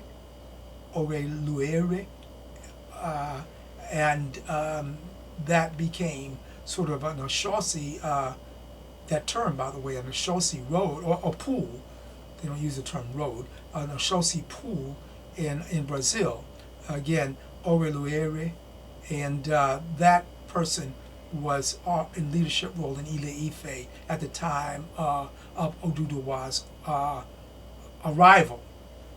And he was a chief of a forest villages and Ile-Ife, and resisted the invasions.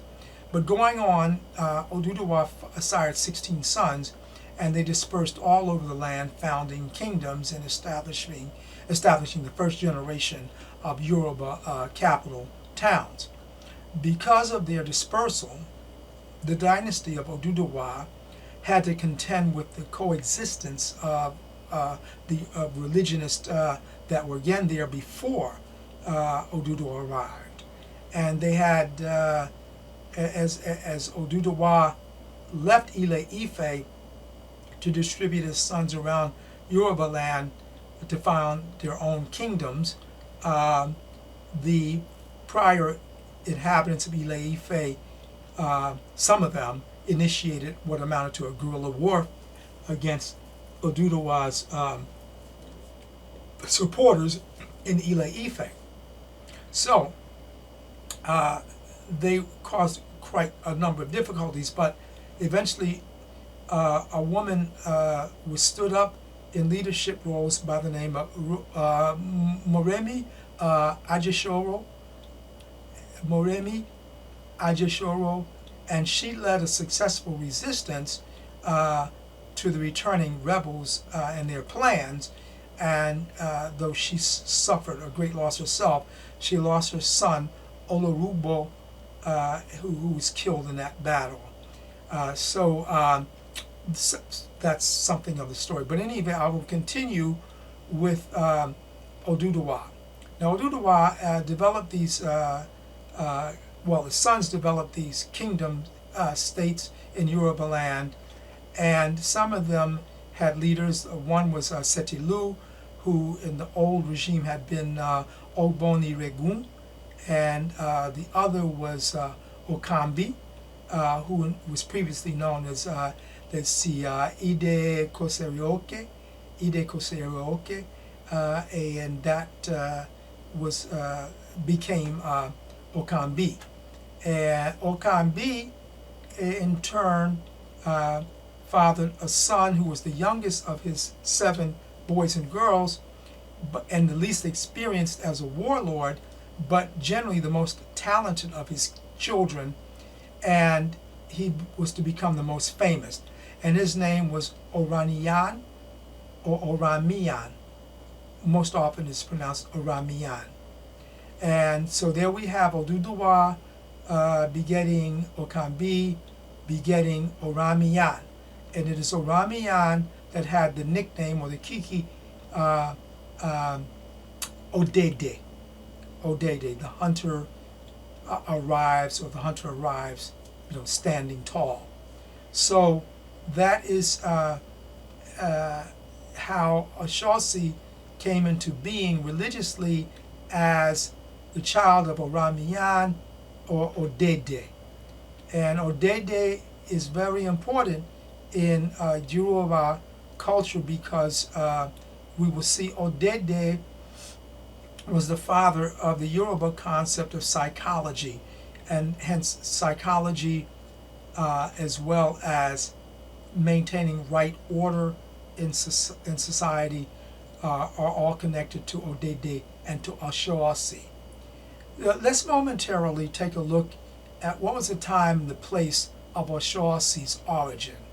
One may ask, among the Orisha, where does the spirit of Oshoosi originate?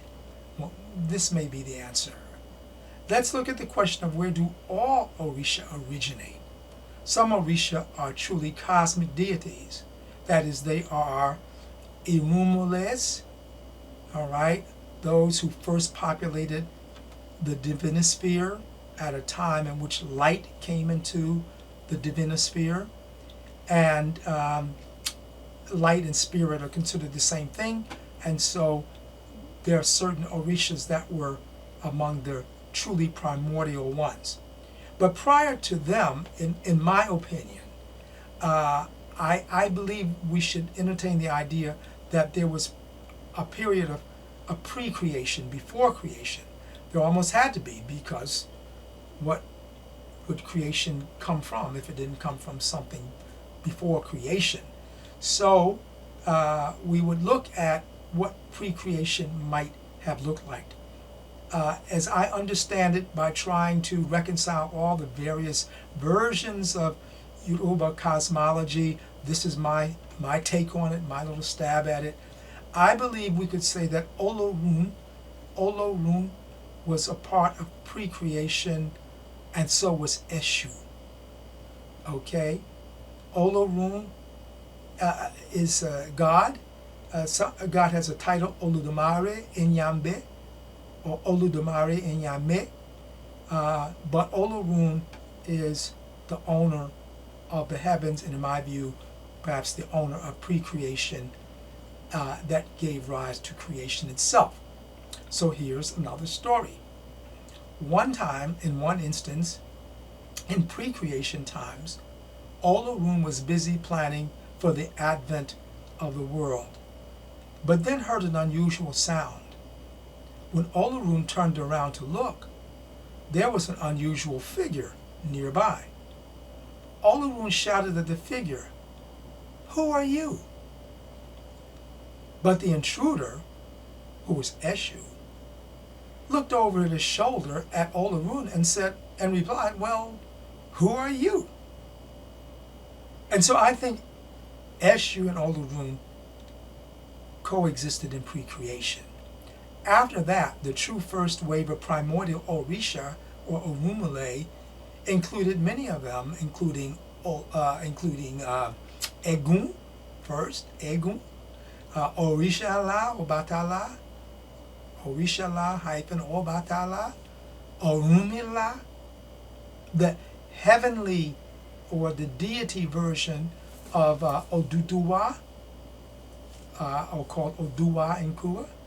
And in some accounts, in Yoruba land, I've even heard that, I wasn't there, but I've heard from people who brought this story to me, that Shango is sometimes considered an Irumole as well. I don't know, but this is what I've heard. Now finally, there is the little issue of the Orisha, which is rarely spoken of for good reason. It's very sacred. Ela, E-L-A, and Odu, O-D-U. As I am able to piece the picture together for me, I will consider Ela and Odu also Orisha of the primordial type, because Ela is responsible for space and the lighting up of space, of separating light from the void, of bringing light out of the darkness, to fill up all of space. I'm thinking Ela, the precursor to Olumila. And I think of Odu as everything and all the material and experiences involving material things that fill up the space. Their record, or their their record, their nature can be cataloged as Odu, the explanation of the real world and the developments of real things in the real world. But the space for it all and the light to be able to comprehend it is Ela. Orunmila is at the center of both of these primordial forces in the cosmos. I think they're Orisha, but if one wants to say that there's something other than Orisha, fine. I'll leave that up to the Ifa priests who know this area much better than I. In any event, that's where they all come from. But Oshoosi, as I mentioned to you, is not it's not a force of nature. Oshoosi is also not an Irumole. Okay, Oshoosi is terrestrial. Oshoosi is born of Aye. Oshoosi is a force in nature, not an Irumole. So I should also mention that one of the early Orisha is Oshun. The first, I mentioned the Irumole, but right behind them were the others that made up a total of 17, and Oshun was the 17th Orisha who accompanied the other 16 male Orishas to Earth to inhabit it and make it livable. However, the other Orisha could not seem to get along, and eventually OLOFI called them all back to heaven and became convinced that Oshun was the only one that could make them all work together and make life on Earth habitable.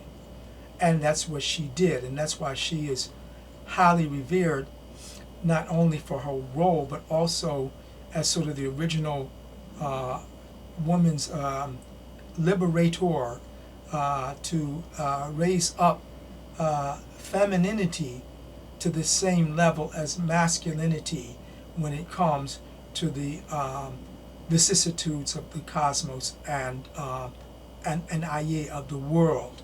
She, in one act, convinced OLOFI that she is the one that makes life worth living. One may live it, but does it feel like it's worth living? Thanks to Oshun, it does. But Oshun didn't start there. Oshun is also considered, in my view, really an Irumale as well, because she's considered the cosmic seamstress. She used her 5 abere, or apere, I should say, needles to knit together the very fabric of the universe. Oshun is responsible for putting the stars where they are, and the constellations where they are, and the moon and whatnot where they are in the universe. This is Oshun's handiwork as a designer of the cosmos. And she's called the cosmic seamstress for that reason. So we have to include her. But again, all of these Oshoosi was not a part of that. Oshosi's advent comes with the world Aye itself. So in any event, speaking of Oshun, let's turn to Oshosi's connection to his friend Oshun. Oshoosi, though this does not deal with the origins of Oshoosi per se, it is essential to the story to understand his relationship to the Orisha Oshun. As you would recall, early in this video, we became briefly familiar with a list of Yoruba religious terms that I suggested had loose connections with the natural and supernatural dimensions of the Orisha Oshoosi. And we call those Oriki for Oshoosi, some of which involved his friend Oshun as well. But here's a story in a nutshell involving Oshoosi's relationship with Oshun. Near the river that now bears her name, the Oshun River, at Yoruba land, she had a grove of trees, and she also engaged in the art of making indigo dye. Apparently, she stored some of her pots of the indigo dye near the river, which was near her sacred grove. One day, a hunter named Olutumeni Laroye, who was undoubtedly possessed of the spirit of Oshoosi, and also the contentious Eshu called Laroye, who's sacred to Oshun for sure, and also to Oshoosi as a lawyer, as a mouthpiece.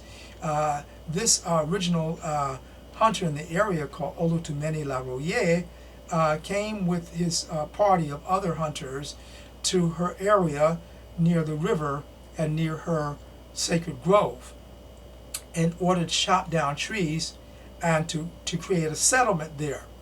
Unfortunately, and to her great consternation, one of the trees fell into one of the vats of her indigo dye, and she was distressed greatly by this.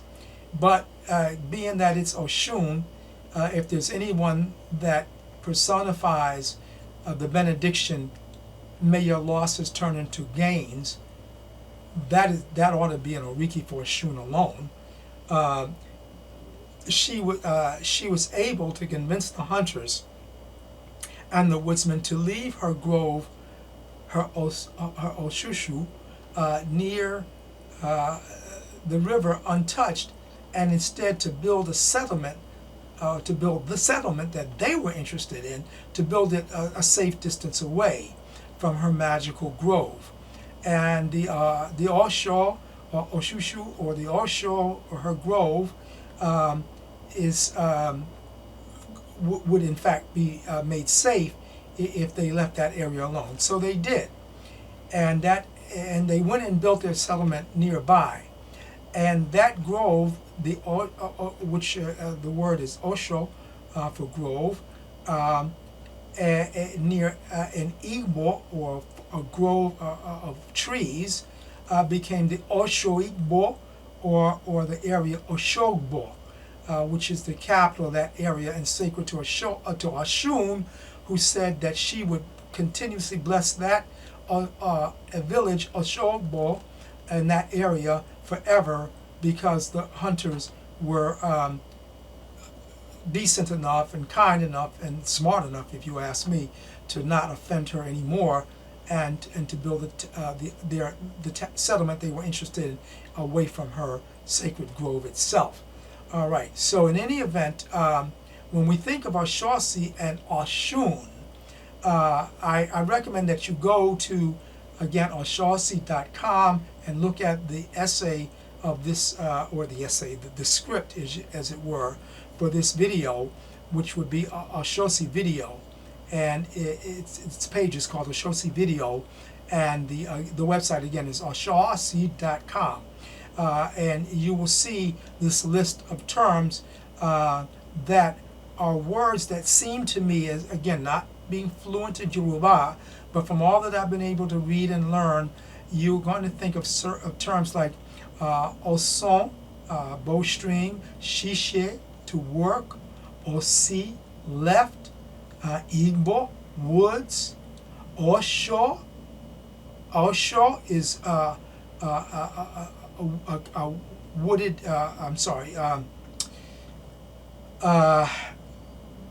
I made a mistake earlier. Let me think.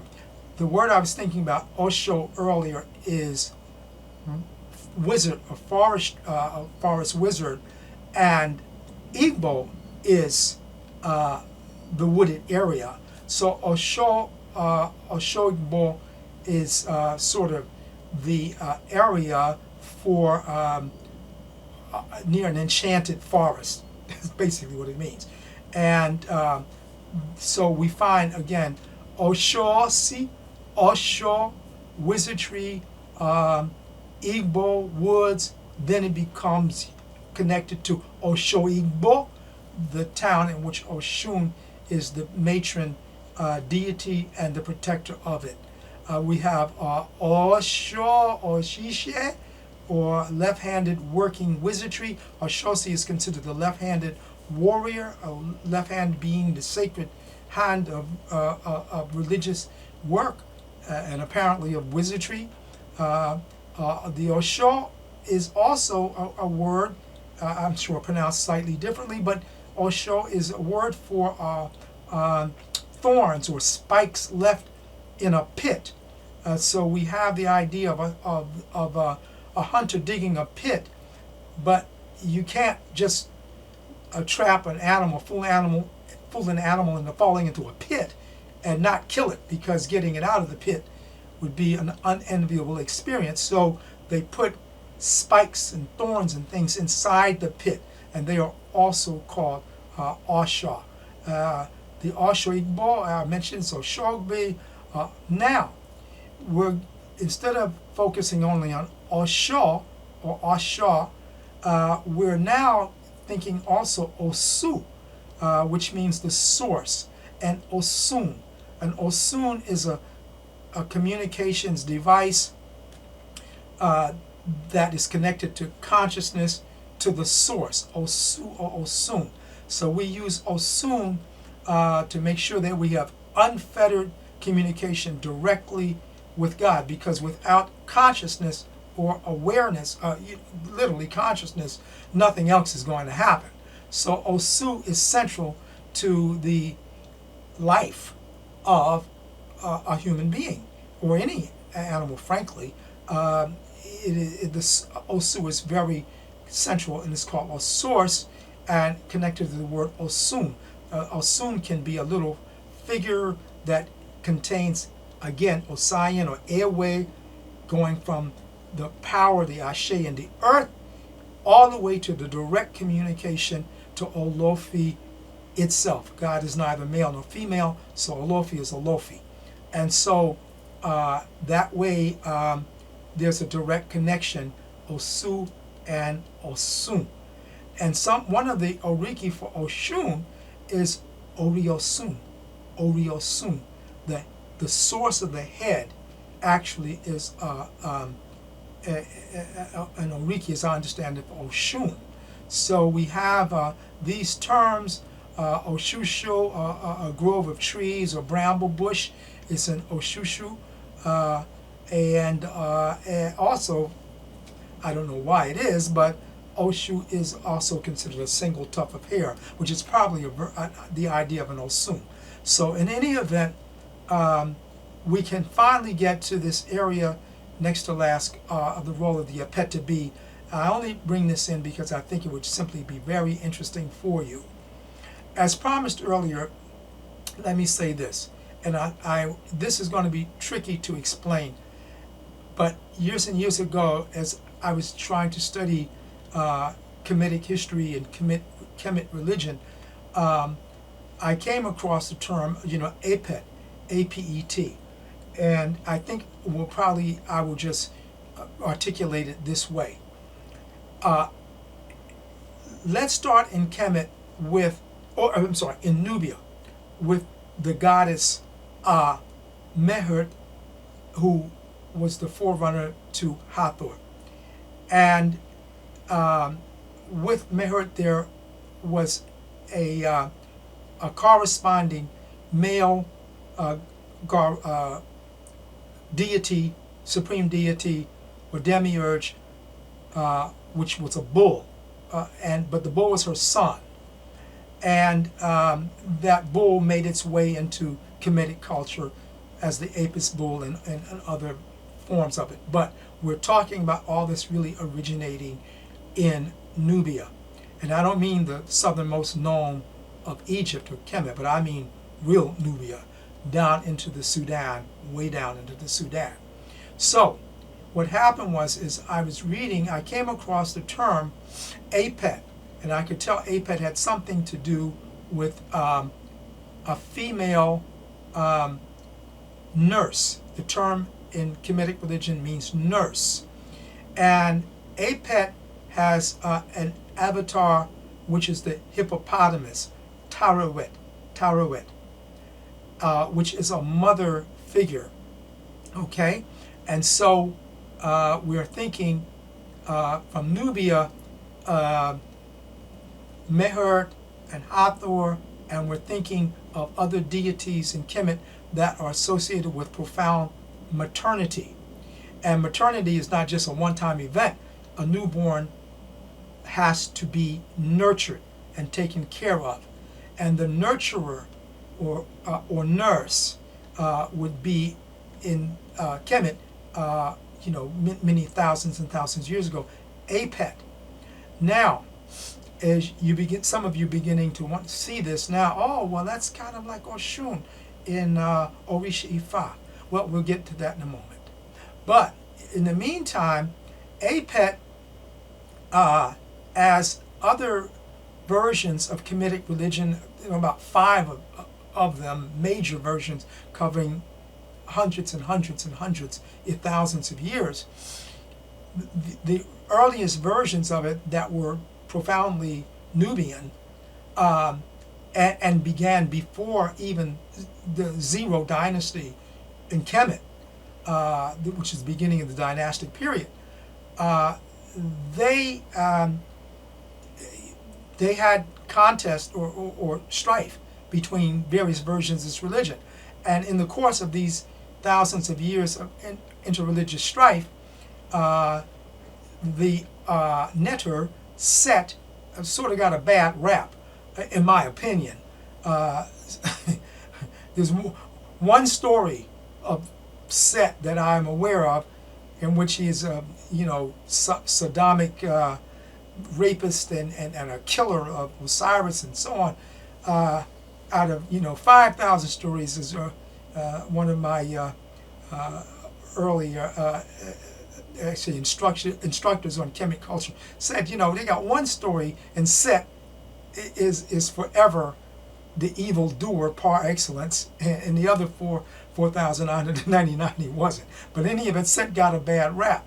And it may be because the Egyptians considered leprosy to be the product of an incestuous relationship between the bull's son, who they saw as Set, and the cow mother, Mehert. And so there was a sort of a negative slant put on them, and from them that slant also appears to have contaminated the image of Apet. So we don't hear much about her or Meher or this particular version of nurturing maternity. Matter of fact, I almost see them having suffered the same experience. These female deities, these the term they use now, these goddesses, as kind of getting the treatment that midwives got, you know, in the Middle Ages, where their role was really discounted with the reassertion of patriarchy. So, in any event, I'll get to Oshun in just a second, but let's find out what the term Apetabi might be translated to in Yoruba. One of my readings inform me, and again, I'm just sharing this. I hope it's correct or near correct. I'm not sure, but the translation is Apa ete, ete, ete, bi, bii, Apa ete bi, and that phrase roughly translates, means the one whose mother we cured of leprosy. One whose mother we cured of leprosy. Okay? Now we can jump back to Apet.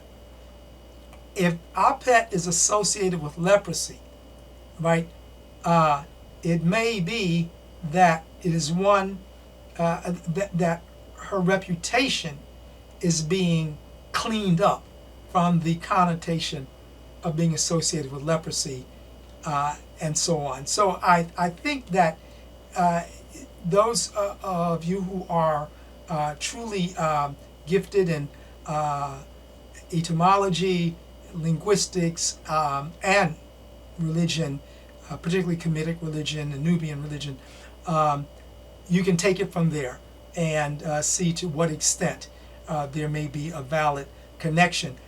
But the connection again would be via Nubia if it's a linguistic connection, and they're not at the same times. The Nubian culture, the oldest kingdom in the world, are Nubian, and they were in the area that is Kemet prior to Dynasty 0, and at least by 1,000 years. So with that, we'll move on to the final section here, and that is what Oshoosi may also have to do with, not have to do with an analog in Yoruba religion, but there is again a similar figure. Like Epet is probably similar to Oshun. There is Orisha in Kemet, and originally Nubian religion that is similar to Oshoosi. Now I forgot the archer who is a protector of Ra. There are archers that are important, but this will surprise you to a large extent. The Neter that I have in mind is actually Osiris himself. Okay, and here's how that might work, and that is that Osiris, as you may recall, is a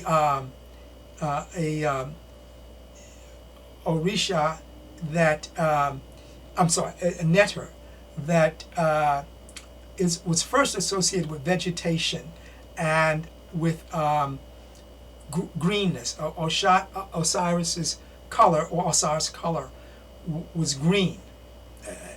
When Osir became Lord of the Underworld, his color became black. But prior to that, it was green, and he was associated with vegetation and fecundity and nurturance, not nurturance, but the procreation of life. There we have Osiris also being associated with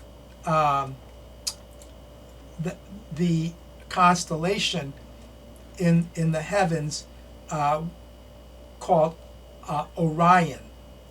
Orion. We have Ori, O-R-I, than O-N, Orion. Though that's like Osiris Greek, which is Coptic Greek, and Orion Coptic Greek, and Isis Coptic Greek. That name, Orion, for those of you who are familiar, is not the largest constellation in the sky, and is certainly not a zodiacal constellation. This has nothing to do with astrology. This is astronomy, and that constellation is the largest easily visualized constellation in the sky. There are some larger constellations, but that one's easily visualized as the great hunter in the sky. Okay, and that hunter has got is big, has got outstretched arms, has got a bow. His arm is flexed to be drawing an arrow. He's a warrior, he has a sword, and so if you look at the pictures of Orion, it's pretty easy to see.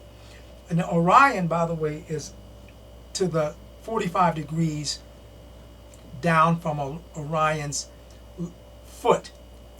You can see Orion in the sky as visualized from the back or from the front. It doesn't matter.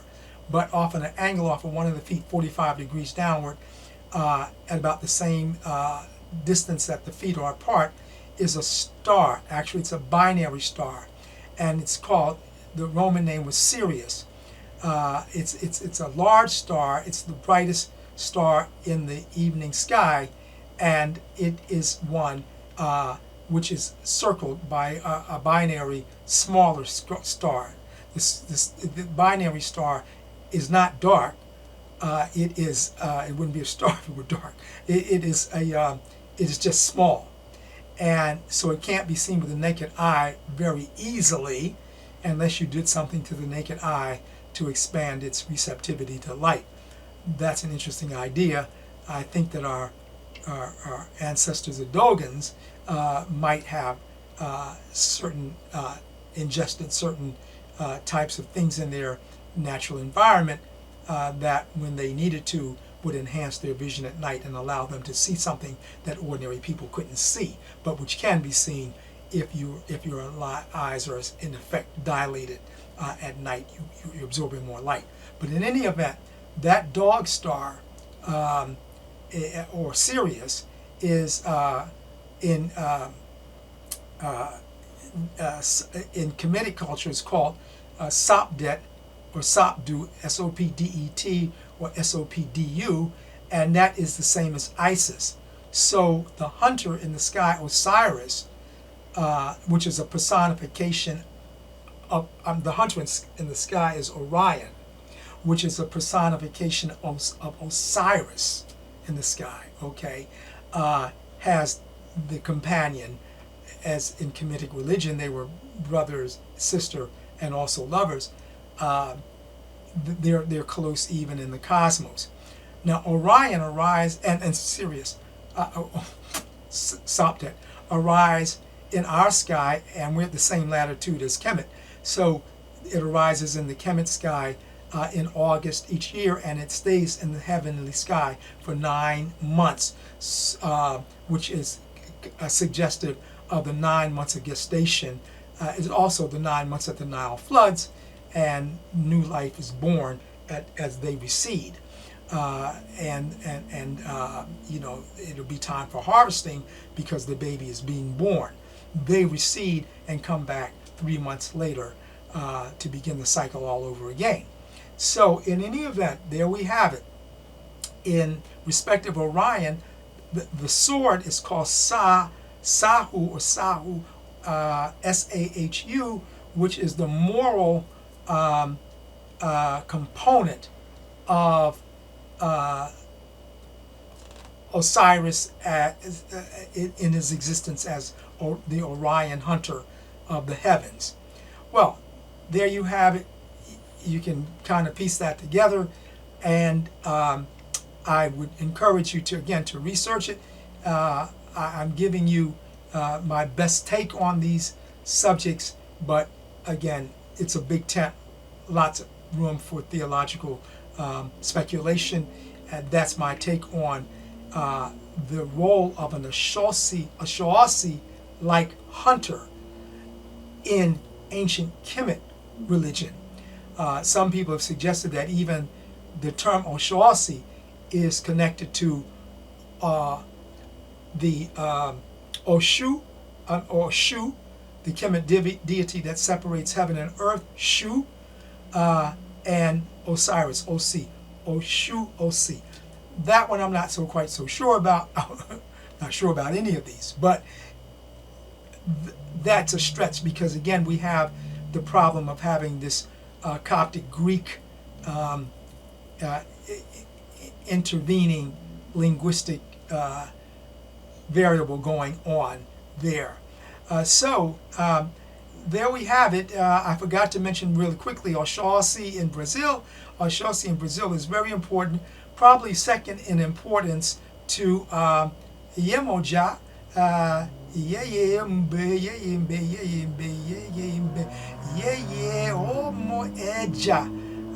We salute Dobale Yemoja. She is the most important deity in Brazil.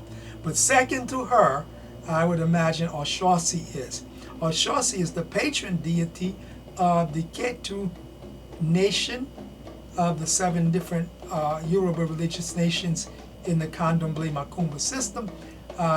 And with Oshoosi, he is considered sacred to indigenous Brazilians that are mixtures of Brazilian and African people called Caboclos.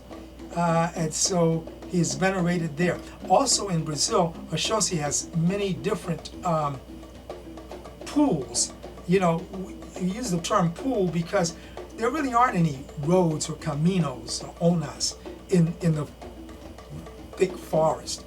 There are pools of water, and that's where Oshoosi, or rivers or streams, that's where Oshoosi hunts. He's the owner of the riverbank or the pools, the banks of the pools, and so that's where he's located. Not on a particular road, but beside a particular body of water. And they have many. There, Laguna Day is one, who's a child of Oshun and Erinle, ORI'RE'RE, as I mentioned earlier, and there are many others. In Cuba, most people are made to 1 or 2 Oshoosis. In the United States, Oshoosi is Oshoosi. There we have it. You've been very, very patient indeed, and I'm sure that as long as this is, this video, you probably had to take a break, which is fine because our modern technology allows us to take these breaks, and then when you turn the video back on, you're right back at this area that you started at. So with that, I'm going to bid you Odabo, and you will be well and you travel well. May you have a beautiful, good road ahead. May you have